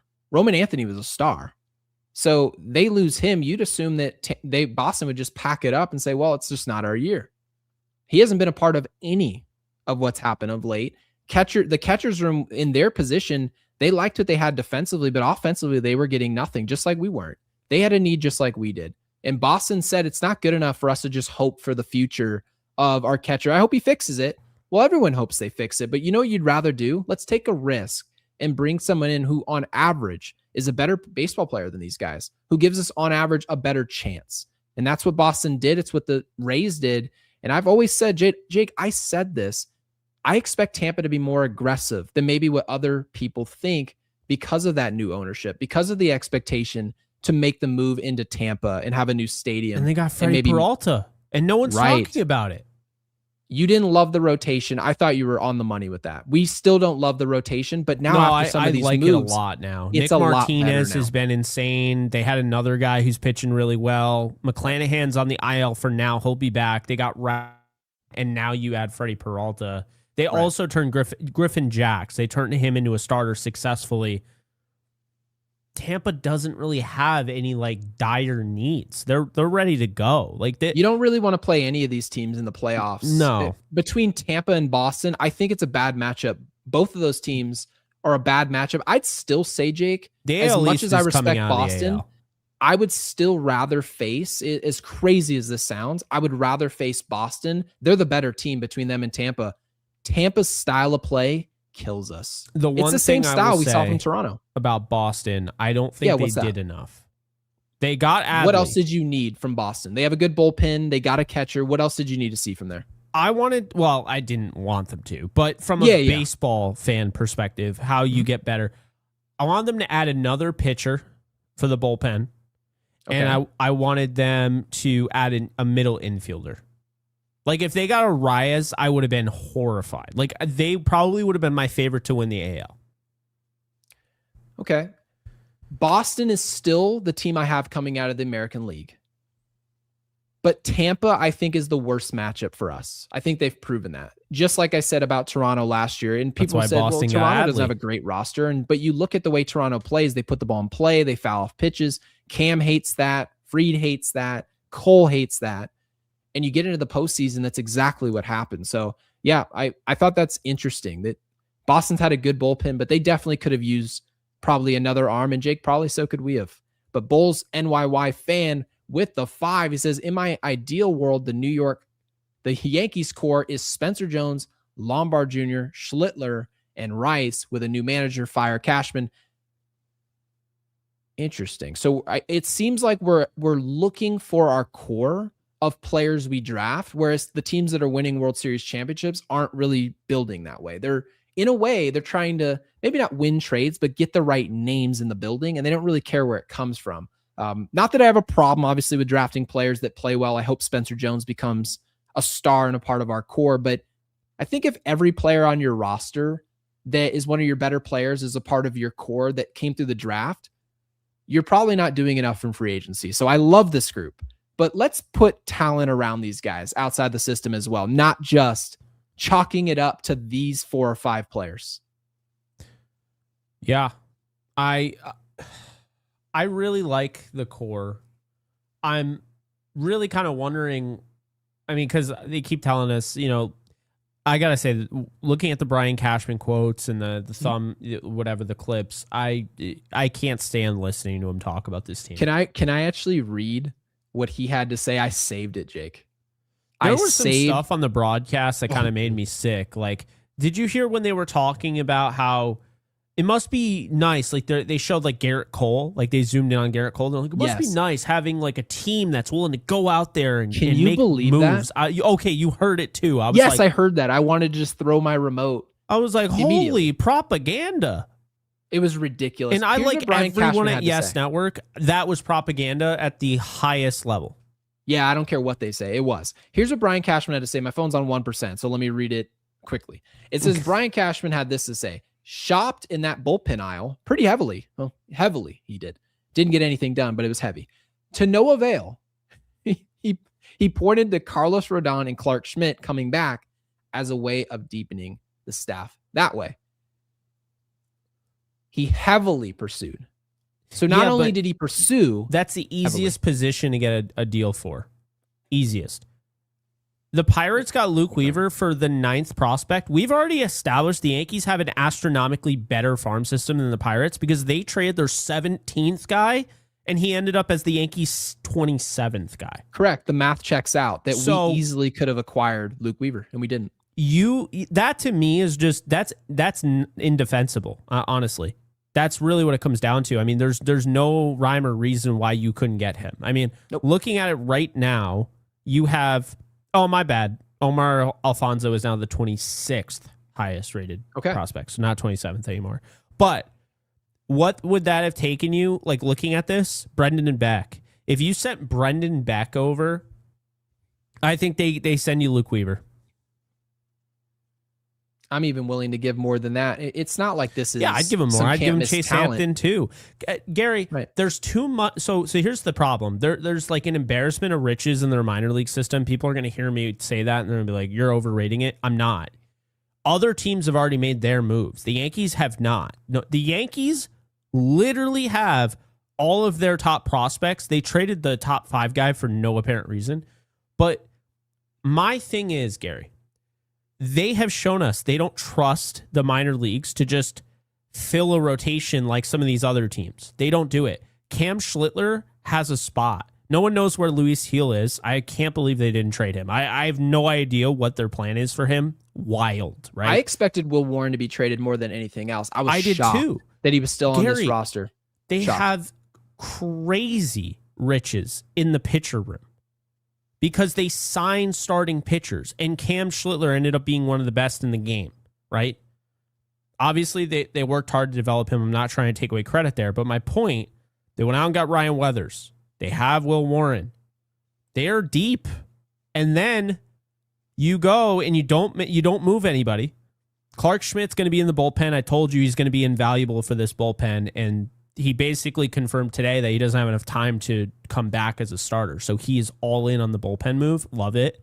But LeGrand, Elmer Rodriguez, Ben Hess, Thatcher Hurd, Alan Facundo, Bryce Cunningham, Pico Cone, Kyle Carr. I mean, some of these guys I just mentioned are Rule 5 eligible that you have to get rid of. Cade Smith, right? There's so many. Chase Hampton, Brian Brendan Cashman, Beck. actually, Jake, reminds me of, do you remember when like all the kids would be like, you'd meet somebody and their son, they're like, oh yeah, he's been working all summer, and they have all their money together and they didn't spend it on a thing. They're just like, I just save my money. If I just always save my your money and you never spend it, like, congrats, you have a lot of money. But if you don't actually spend money, you don't ever part with it, what good is the money? You should tell my mom that. My mom's, anything I buy, my mom's like, you shouldn't buy that. You should invest. And we love investing, but you also got to spend money as well to have a real quality of life. But J-Tank, thank you for the 2. Also, you're on a timeline, which no one wants to talk about. You don't get these prospects forever. That's why, by the way, Gary, I'm going to throw one at you right now that I don't even know. You can trade your prospects for more prospects. We've done that. Oh, here we go. I'm going to throw something your way that you might not have even thought about. There's going to be a lockout. We've talked about that. There's going to have to be a agreement to get out of said lockout. Mm-hmm. What works today might not work tomorrow. And what I'm saying is there very well could be a change with the way the minor league system is less used. Control. That's what the players are fighting for right now. They don't want to wait 5 years to get to arbitration. And it's the number one thing players are fighting for. And owners are fighting. They want to make sure we get a cap so they can limit their spending artificially. Yes. Well, if the players desperately want to have less control, what's the hurry in hanging on to prospects that might be sneaking up on Rule 5, already be in Rule 5, or just prospects in general? The whole idea of control, it might be... I mean, what would you call that, Jake? Would you call it inflation or deflation? I don't think you should be able to just stash prospects forever. And obviously, that's not what that's why they have the Rule 5. I get that. They should have a limit of rollover. Like, you're not allowed to trade a prospect for another prospect. And if that player doesn't make the big leagues, you can't trade him for another prospect. Like, in a way, you're not allowed to continue to punt the prospects. I'd love that. Well, so you draft the player. You get 5 years with the player, 6 years with the player? That's a good question. I thought it was 7 growing up. Does anyone in our comment section, if you have the answer, we'd love to throw you up on the screen. It doesn't have to be a super chat. Just throw it in the live. J-Tank says Lombard is a shield for Cashman screwing up. No, this is a separate prospect. I'm going to give him credit for maybe not him developing. The system's done a good job. I think he's can't call him the real deal. Like he's a star already, Roughly but he has the makings 6 to do to that. 7 years of major league service time. 6 to 7 years. Okay. But And the respect minor Shaq league says phase, 6. teams get 4 years of control if a player signs at age 19 or older, 5 years if they sign at 18 or younger before they must be added to. I actually think that's correct. I actually like the rule. I do. I think that it's very similar to the NFL. So I agree with that. I think maybe the major league phase, 5 years service time is what I would drop it down to. Because like the NFL is, if you're drafted in the first round, you get a 5th-year option. So mind you, the 5th-year option, the payment comes due. I think it's the top 5, the average, because it always varies. I think when you get to that 5th-year option, you also have to do the option before you go into that year. But when you do it, I think it's in the top 10 percentile. Okay. Of the contracts, the average of the contracts at the top 10, of the position. And that's how much you have to pay that player. So they get paid, right? But you have 4 guaranteed years when you draft a player. When it's UDFA and you sign an undrafted rookie free agent, I think that's 3 years. I mean, it can be 2, it could be 1, whatever. But typically it's like 3. So they want to reduce that number. So to your point, if they get less control, it's not as important to say draft a player. That player, in theory, isn't as cheap anymore. So I don't think it's as bad. I just think maybe it's being abused. Like the NFL, it can't be abused because there's no minor league system. So I would say it's being abused where I think they might have to change it. Like if the minor league phase, teams get 4 years of control if a player signs at age 19, that should probably be 3 years. Mm-hmm. And then the 5 years for the age 18 or younger should probably be 4 years. And what this does by just changing this, it now, I think, provides more action at the deadline in winter meetings. More teams are willing to trade.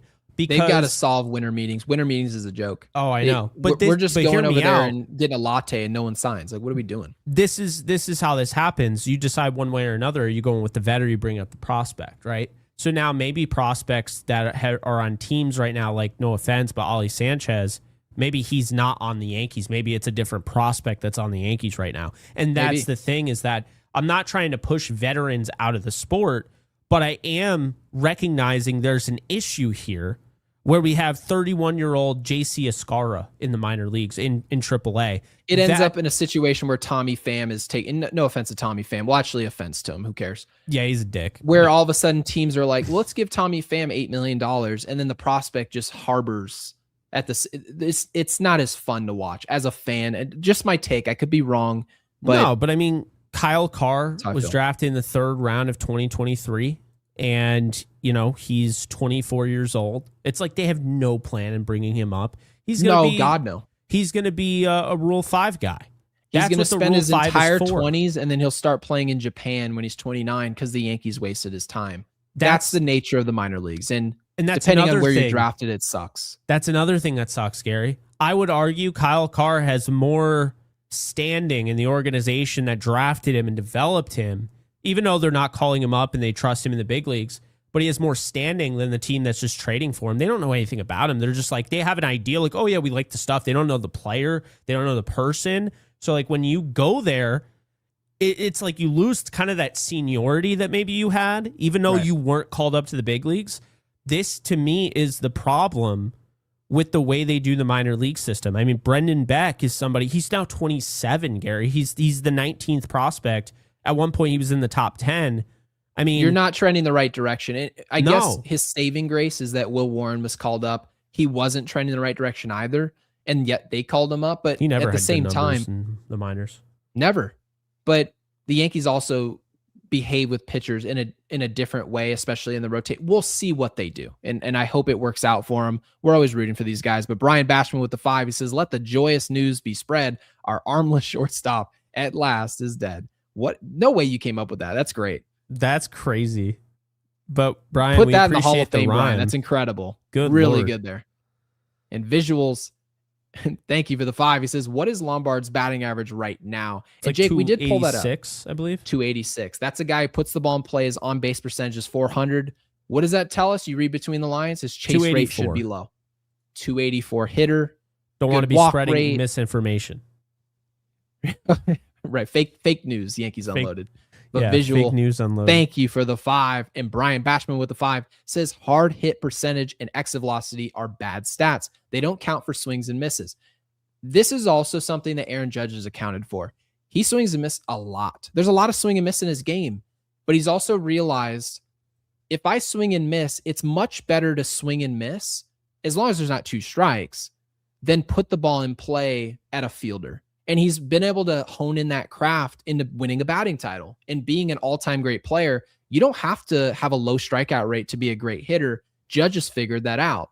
So yeah, Brian, to your point, not all hitting's about hard hit percentage, exit velocity, because if it was, Trent Grisham would probably be hitting 3rd for the Yankees, but he doesn't. He hit a home run today, but he's not very good on average. So really appreciate the super. And Jake, we have a lot of supers. Really appreciate you guys. Thank you for that. Subdivisions with the 10. You were here earlier. You're back. Thank you for being here.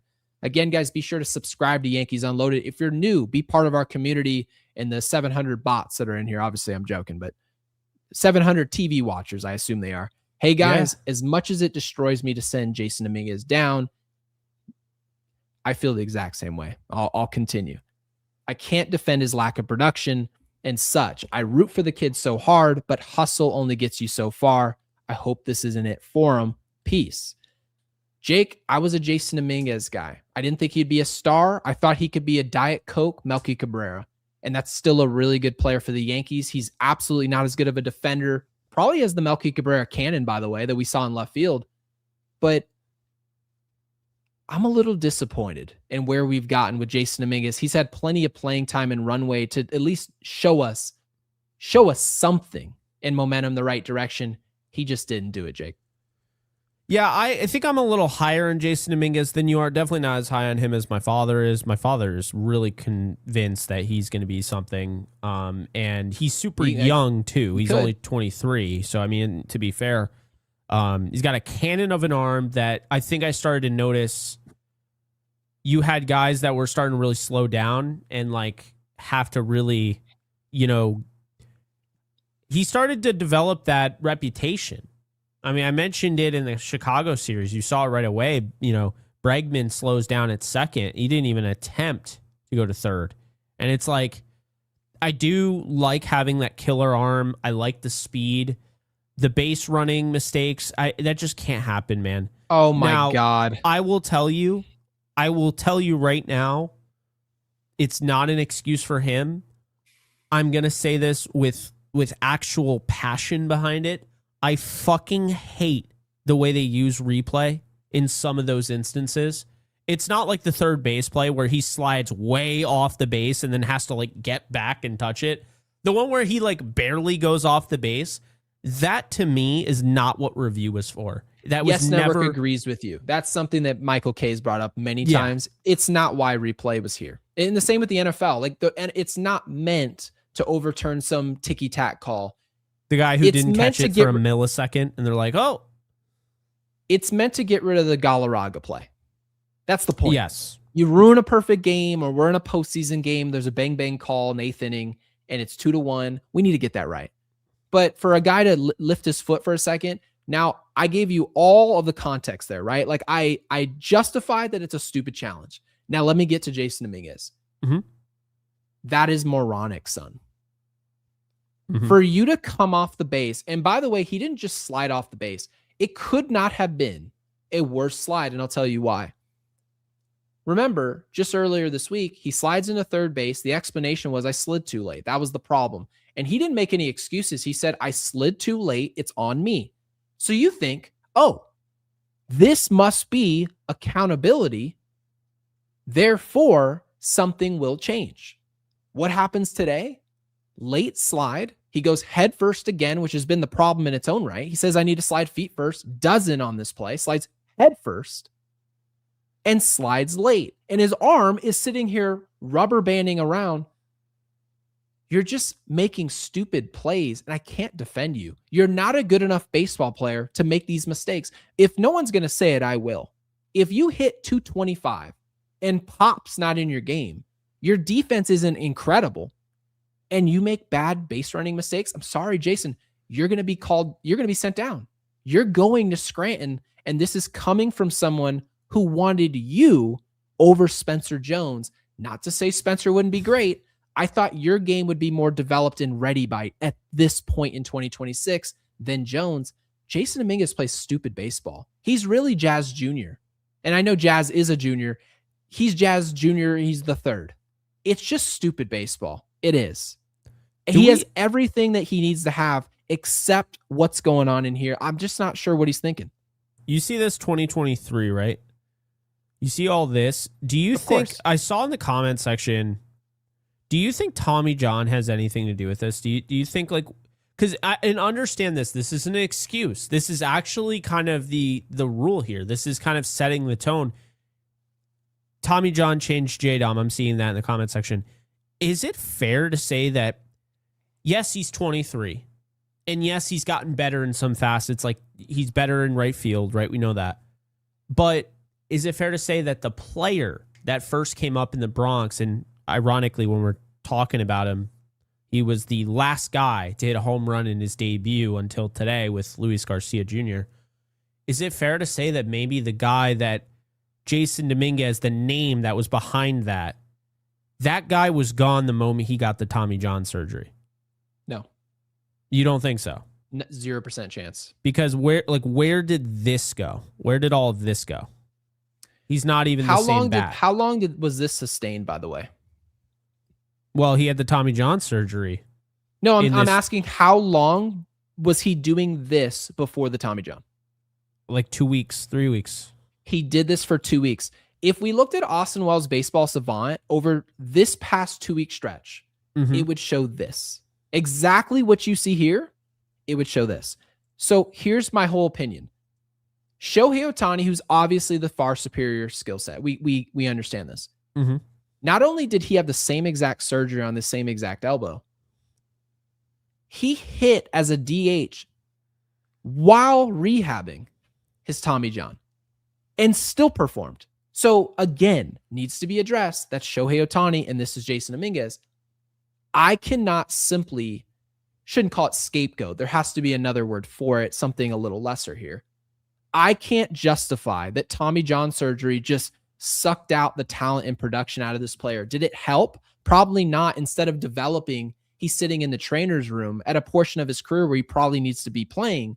But Jake, we're far enough removed from this injury where we should be seeing signs going the opposite direction. He's declining. Yeah, I don't know. I think, again, I still see things that I like about him. I still see I'm not as far as you are on this, but I would have just preferred to keep him over Trent Grisham. I knew that wasn't going to happen. Well, I don't really feel like I'm that far. I didn't even make a stance. I still think that he could be decent down the road. But I think the idea that Jason Dominguez has star potential, I think that's overblown at this point. Well, he can absolutely be a league average player. That's overblown. But I mean, the reason why he stopped, right? The reason why he stopped playing so well his rookie year when he first got called up was because of the injury. So I'm almost wondering, we'll never know for sure. But I mean, I will say the pop was gone like that. You know what I mean? So this was 2024. This is 2025.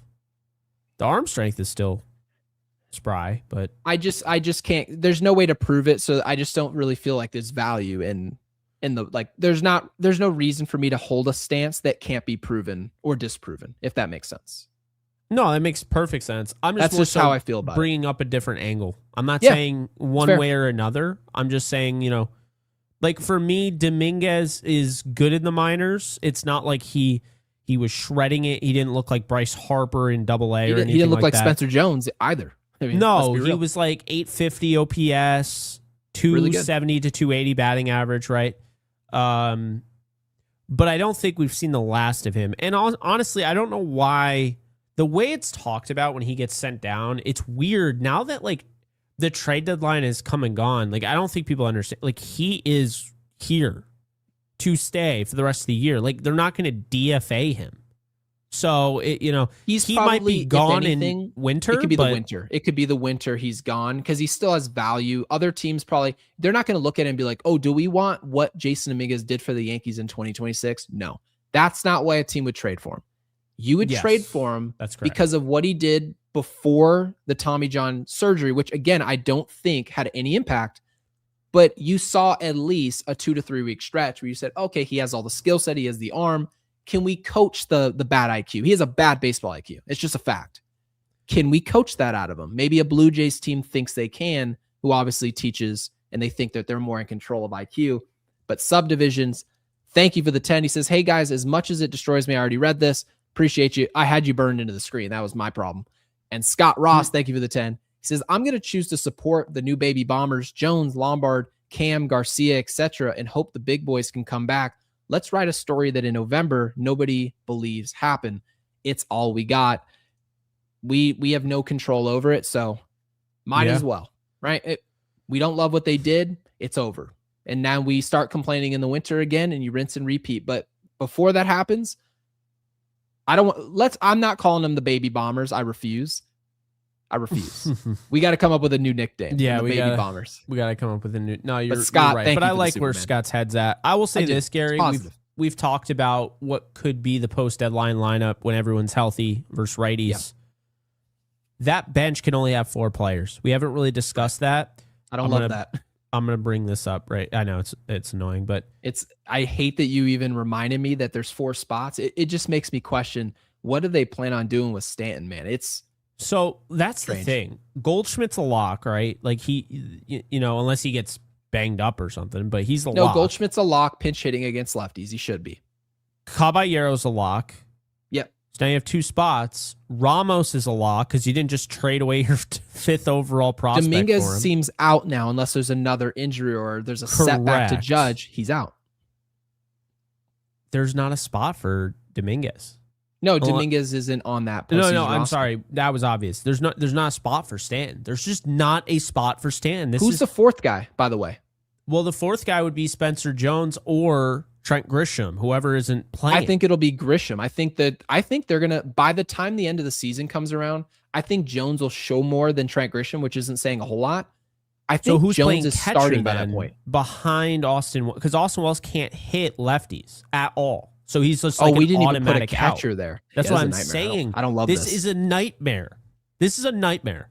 Is this the drawback, by the way, of platooning everywhere? Is that what you're telling me?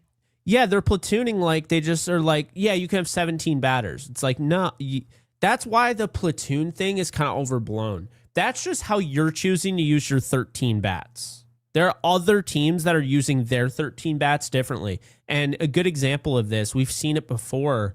There are teams that will go and have 2 pinch runners that can, like, one that plays all throughout the infield, can even play first base, second base, third base, shortstop. And then the other pinch runner will be somebody that can play all throughout the outfield, right? And then you'll have a catcher that plays like first base and can also DH. And then you'll have, and then you'll have like a pinch hitter that's like a savant at pitch hitting. There are so many different ways to go about having your 13, but this is why, like, having this, we're going to have this guy platoon and this guy platoon, it actually doesn't fit within the confines of only keeping 13 bats. It just doesn't actually work. Seems designed for regular season play, not postseason baseball. No. Well, it leads to tough decisions. That's a good point. So postseason's different. Mm-hmm. You can have 14 hitters, so that's probably something that they would do. So maybe Stanton is. Can you have 15? That would put you low with pitching. That's the only thing. The way Boone uses the bullpen, I don't know. Who knows? I'm going to tell you right now. A White, thank you for the super chat with the 2. He says Lombard Jr. wore 18 in spring training. Interesting. Appreciate that. Maybe it's something. Maybe it's what he wants to be up here in New York. 18 is so and bland. Bezos links with the 5. It says, as a Dodger and Rams fan, Jake, you're amazing. I wish you guys still had Soto. Hope the Dodgers and Yankees face off in the World Series again. That was a nice little super chat there. Appreciate that. I love my Rams fans that come in here and support us. Some are actually Yankee fans, but you'd be surprised how many Dodger fans come in here and say hi. It's pretty cool. So really do appreciate it. It is really nice. Brian Bashman, thank you for the 2. La Pistola will return in Yankees Doomsday 2026. Gosh damn it. By the way, I figured out everything. Yeah. 26 players. We know that. Okay. There is no limit or minimum, right? So, oh wait, no, there's a maximum on pitchers. Hitters, though, I don't know why. You never do this. You could literally have 26 slots, all hitters. But there's a limit on pitchers. You can only have 13 max. So based on our roster construction and where our strengths are and where our weaknesses are, the Yankees should play to their weakness and try to benefit that group by giving them extra spots. They can probably, you know what they're going to do? Do you remember how Brian Cashman said, I'm going to go with starting pitching? Rodon, right? Warren could be an option. Weathers can be an option in the bullpen. That means those guys are built up as starters. Therefore, you don't need two different arms to give you 2 innings where you can have one guy give you those 2 innings. Therefore, if Rodon can go multi-inning, and a lot of these guys, this isn't a good answer. I'm just telling you where I think his head's at. They probably use starters in their bullpen so they can shrink the names that are on that list so they can overload offensive options. That's a good idea for the Yankees given their roster right now, which is heavily platoon. It's what they should do, and I'm going to go off on a limb and say it's what they will do. So I have 4 starters in the postseason. 4 starting pitchers: Schlittler, Cole, Fried, and Rodon. I think Rodon pitches early on, like in the first round. Okay. And then they probably go to the 3 guy. But then you have Ryan Weathers, who's in the bullpen, right? So that's 5. Then you have Will Warren, so that makes it 6. And then Clark Schmidt makes it 7, right? You have 7 guys. David Bednar makes it 8. And then who would you want there? Cruz would be in there. You had Hedrick already, correct? I didn't add him yet. So that would be 9. Hedrick would be in there 100%. Brent, yeah, he would be in there. So that's 10. So you have 10 guys. Technically, you could have 16 hitters as of right now. But there's probably some other bullpen guys that I probably have 11 or 12. I probably have 12 arms is where I'm looking. That's probably my target, which we normally have 13 if I'm not mistaken. So didn't they? Does Shavili make your? He does not. Okay. I'm thankful for what Shavili did. Do I give him the baseball in October? The answer is no. Tim Hill. They will, so yes. Okay, so Tim Hill. So you're at 11 now. Yes. I think they might go with 11, Gary. Who else do they need? They don't need... Ryan Yarbrough becomes absolutely... Oh, Paul Blackburn. Paul Blackburn. So there's your 12. And I projected 12. Obviously, it was a rough guess, an estimate. I said 12, and then you go the rest offense. And that's the right choice for the Yankees. That's what... So we figured it out. All this stuff... We had no idea what was going on. Nope. We figured it out, Gary. Here on Yankees Unloaded, we now know what the postseason roster will be, assuming everybody's healthy, right? Of course. Lombard Jr., Judge, Ben Rice, Cody Bellinger, Luis Garcia Jr., Spencer Jones, Jazz Chisholm, Ryan McMahon, Austin Wells, Ali Sanchez, Paul Goldschmidt, Jose Caballero, Elliot Ramos, and Giancarlo Stanton. That's how you get to 14. That's actually not that bad. Stan only fits because you've overloaded offense. You get to plug him in a pinch hit opportunity. If he's going to start, it's just bad management. Yeah, he never under any sense to start. He should never start. I don't care what he's done. 2026 Giancarlo Stanton. This doesn't mean he can't do anything in a singular at bat. That's anecdotal. What can he do for you over 4 game, a 4 at bat sample size? You don't see what that is over, say, a Ben Rice in a DH position with a Garcia Jr. You saw what Garcia Jr. did with the glove today. It was miles better than we saw from Ben Rice at any point this season. Really strong over there. But yeah, heavily, you just load up on guys with bats. It lets them platoon. And Bezos again with the 5. We did figure it out. I love doing that. I can't say we usually do that. We thought of that on the fly, and I'm definitely happy we did that. And he says also, if the Red Sox survive and get Roman healthy, alongside with Garrett Crochet. Because I forgot Trent Grisham. Well, no, I don't think Trent Grisham will be on the roster. You don't think he's on the roster in October? No, I don't. Wow. I see. And I if think he that they're is- obsessed with him. So If he is, Stanton isn't on the roster. It's only one of those two, and that's where I'll be with it. I did some research today, Jake, about Garrett Crochet. 15, think about this. Keeping 15 hitters just to put Trent Grisham on the roster is asinine. I hope they don't do that. Well, I hope they don't either. I can see the logic of Stanton. He gets hurt all the time. He's a pinch hit. You pull him out to see if he does something crazy against lefties. I can deal with that. But I can't see those at-bats in October with Trent Grisham. It just doesn't check out to me. My research I did on Garrett Crochet, Jake, was that Crochet is expected to miss the remainder of the regular season. Again, this isn't a definitive report. This is where the signs are headed. And if he returns at all, he's returning in the postseason. So similar to what you saw from Bo Bichette, who dealt with an injury all last year, showed up in the World Series and they slid him over to second base. Garrett Crochet can be a postseason weapon in the bullpen for Boston if they get that far, which we expect them to.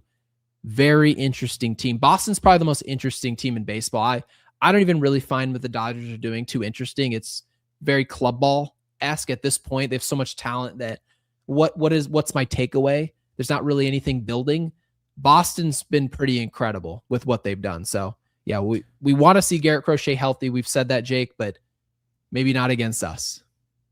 Yeah, that's for damn sure. Although George Lombard Jr. wouldn't mind seeing him again. He homered off him in spring training. Look at people still making fun of me about assess. That was like, I'll never go outside again.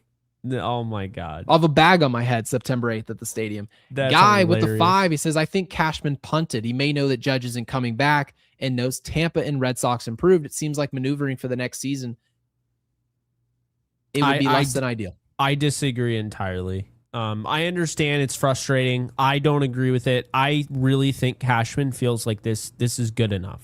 Why don't you agree with it? Because he said that we needed a catcher, and then he didn't get a catcher. If you think Judge is coming back, it's why the way he all of a sudden operates. It's just the way he operates. That's a fair. I think it's the way he operates. I mean, like, did you hear about the whole Tyler Stevenson thing? I didn't. What did they say about that? He said we just couldn't figure it out.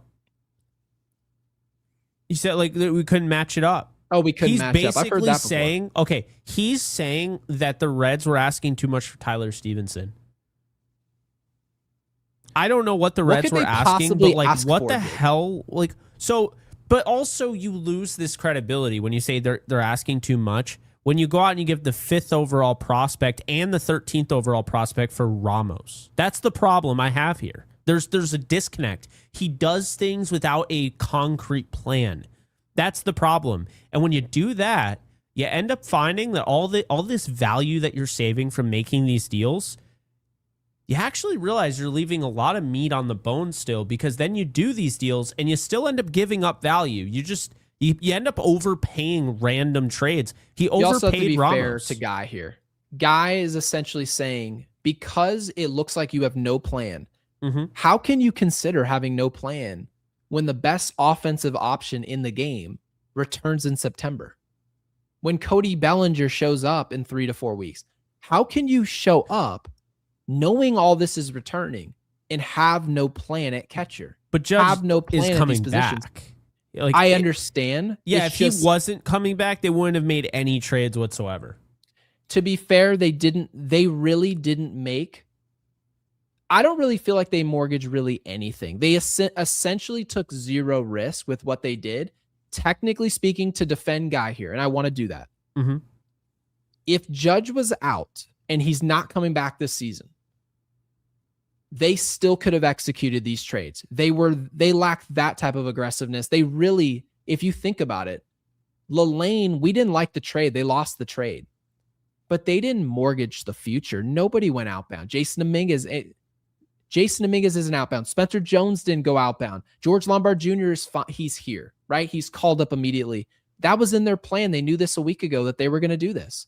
So I don't really think we have any indication based on the way they've moved that they have any knowledge of the situation at all. You could argue that considering the lack of aggressiveness, your player not showing up the rest of the season is probably what you would expect to see. So I want to defend Guy here.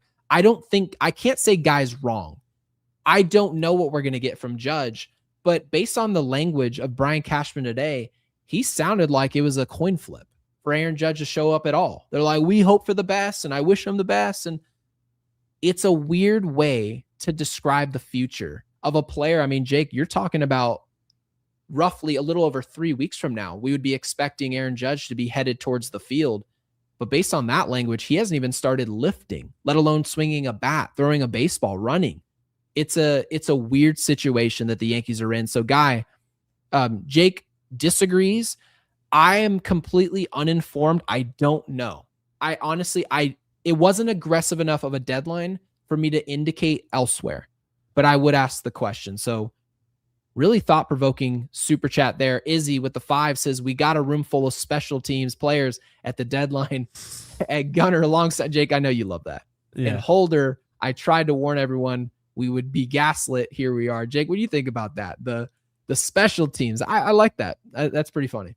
I think it is funny. I will say it didn't take long to see that Garcia is already one of the best hitters in this lineup. He's really good. Like, dude, his swing is awesome. And it's quick. Did you notice how quick his swing is? Like I think they said it on the Yes broadcast first swing. They're like, oh, you see the bat speed. It reminded me actually of Clint Frazier, except the ball hit the barrel. So remember how you watch Clint Frazier and you're like, that swing? Like they used to compare him to my dad. They're like, that's Gary Sheffield-esque. You can't teach the bat speed that Frazier had. That right? Reggie Jackson said he had the most legendary bat speed he's ever seen. Who, Clint Frazier? Yeah, when he was in the front office. That's what he said. Wow. Now, I still stand by it. I think Clint Frazier could have been something in this league, and I think they did not handle his concussions well, and I think it ruined him. Wow, we didn't handle a concussion well? There's no way. I know. It's not like they have this, I mean, going back to Ruben Sierra, and then they had, obviously,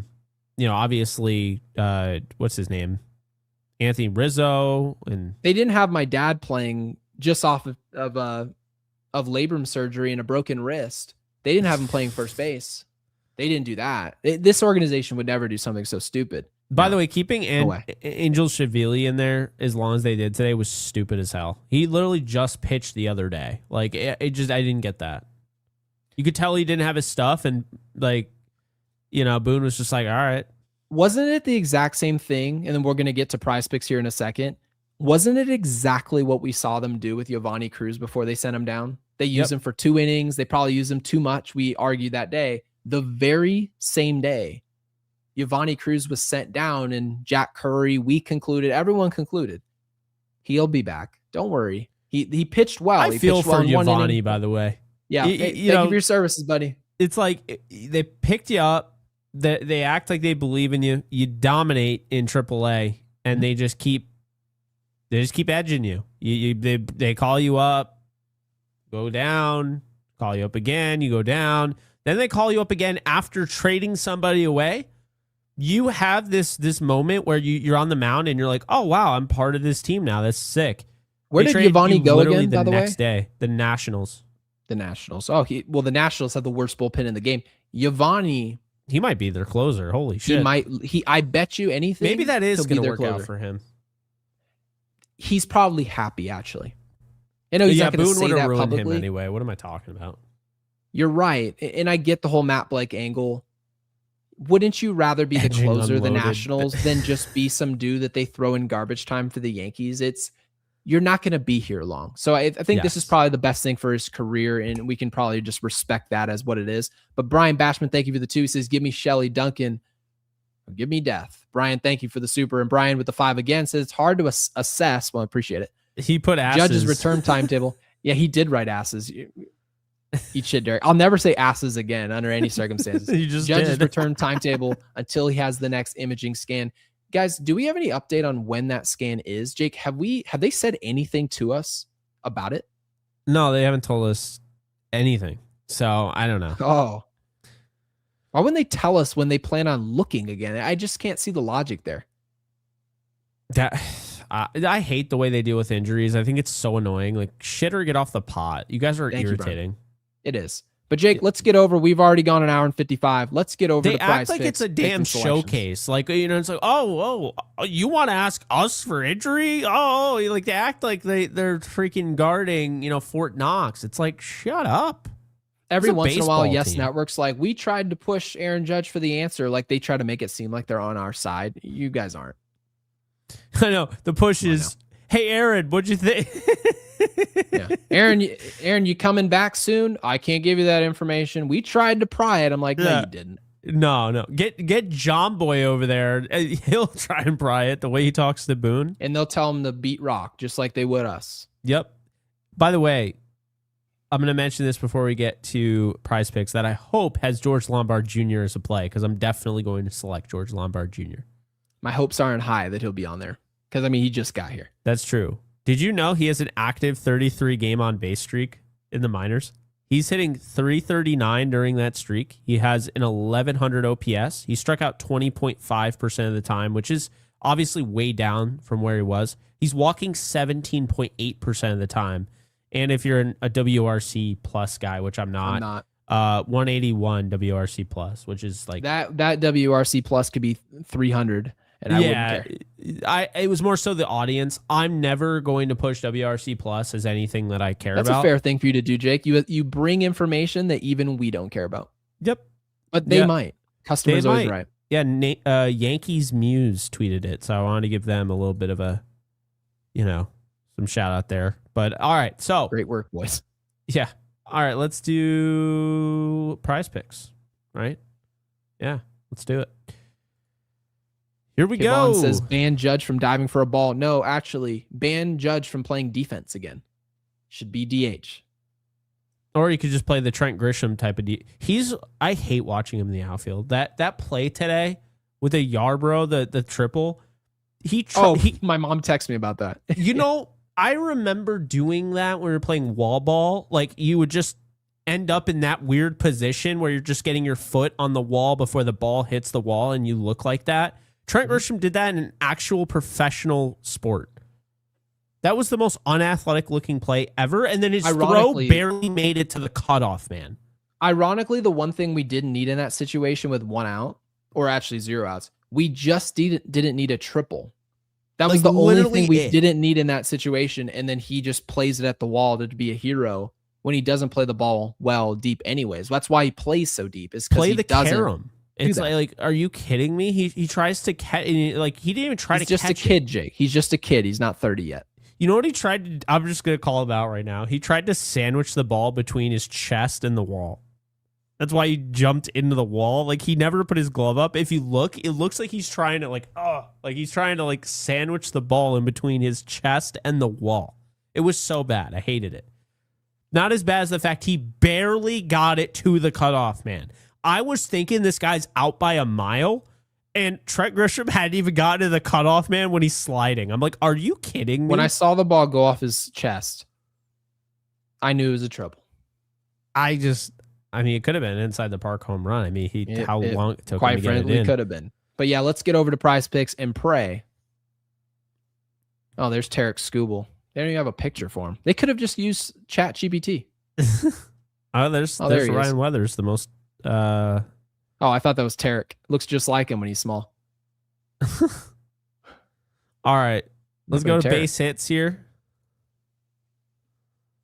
Did we do it? Luis Garcia Jr., it's like there's an error going on with his picture. Oh my God. It's a righty, so I'm definitely going with Luis Garcia Jr. Do you ride the hot streak of Austin Wells? I do. And I'm also going to go with Spencer Jones as well. Okay. And I would have gone with Lombard Jr., but he is not available. So, what we'll do... Do we still hit the strikeouts, by the way, on Cam Schlittler, who was atrocious today? Well, we didn't hit anything on that. I'll check after this, but anyway. Whatever. Are we going to go Tarek Skubal? Yep. Yeah, we're going to go Tarek Skubal. All right, there you have it. Dodgers fans, there you go. We threw in a little Tarek Skubal for you. Oh my God, $10 to win $37.50. Oh, win's a win, Jake. Win's a win. That's lunch. Skubal, Jones, economy. Wells, and Garcia I think Garcia is going to become a fan favorite. I love his demeanor at the plate. I think I told you, I like even before he played a game in New York, I immediately told you off air. I was like, I love that swing. Yeah, we both love the trade immediately. I mean, we love the trade. Yeah, this is the first trade. This is the solo show I did. I basically talked the whole time about how much I loved the trade and that this was an amazing start to the deadline, and yet it couldn't be the only move you make. And it was, essentially. That's always fun. But still, regardless of that fact, a good trade. We're just waiting on it to submit, and then, yeah. But, yeah, Garcia. We're waiting on it to assess our submission. Here we go. So, yeah, you guys can get in on the action if you'd like over at Prize Picks. Use the code HMA, play 5, get $150 if you win. And the link is in the description below. It's available in 40 states. And just a recap, we have just been bleeding out lately. This is not a good one. Look at that.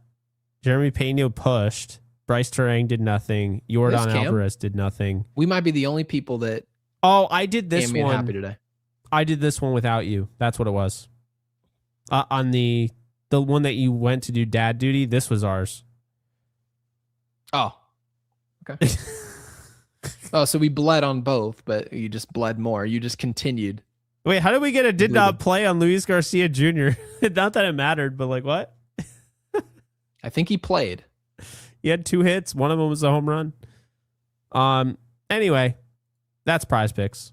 Thank y'all. Drop in the comment section your expectations, not for tomorrow. That'd be ridiculous. What are your expectations from now to the end of the season with George Lombard Jr.? They didn't call him up here to show up, back up, put his feet in the water and get out the pool. He's going to be the starting shortstop. In theory, he should play every day. Volpe's been sent down. There shouldn't be a platoon action at short.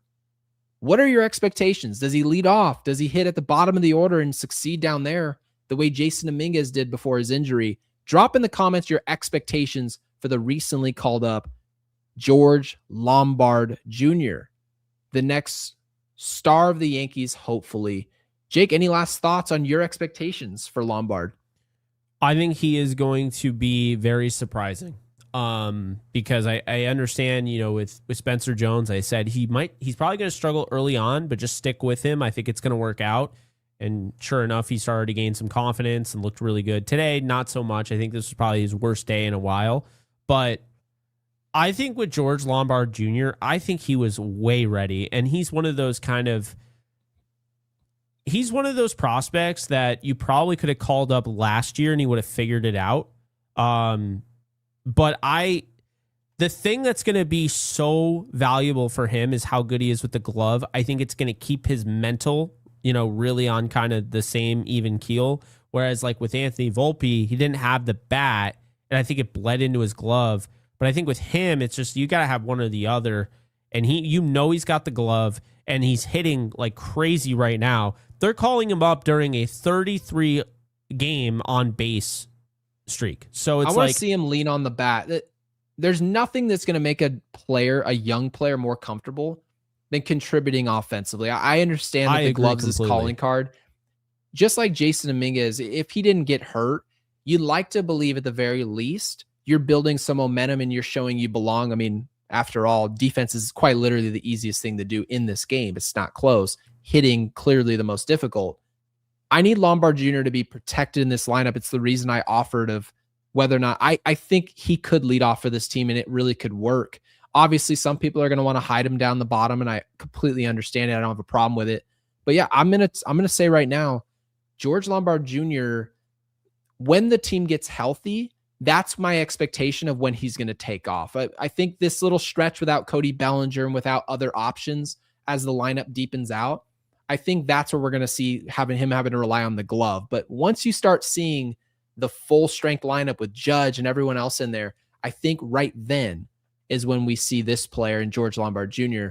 look like the player they're trying to sell to us. And Jake, I can probably be the one guy to say I don't believe in the hype in just about anyone. I don't. I thought Anthony Volpe sucked before he got here. I've long been saying that. I said I never thought he was good at any point, and some people liked it, some people didn't, and his I didn't care about numbers were nowhere near where Lombard Jr.'s are. And he only played 11 games in AAA. I think Lombard Jr.'s been ready for a minute now. Also, tomorrow, yeah, appreciate it, Brian. Who's pitching tomorrow, by the way? Hunter Dobbins. Remember him? Well, who's pitching for us? Oh, Ryan Weathers. We talked about that. I didn't, honestly, I even forgot. I mean, we've talked about a lot. It's been 2 hours. That's fair. So Ryan Weathers, it in theory should be better than what Cam did today. Drop your prediction for George Lombard Jr. in the comment section, not in the live. Be sure to subscribe, hype the video, helps us out a ton. And before you guys go, make sure you like the video. This is not the time to make a sandwich.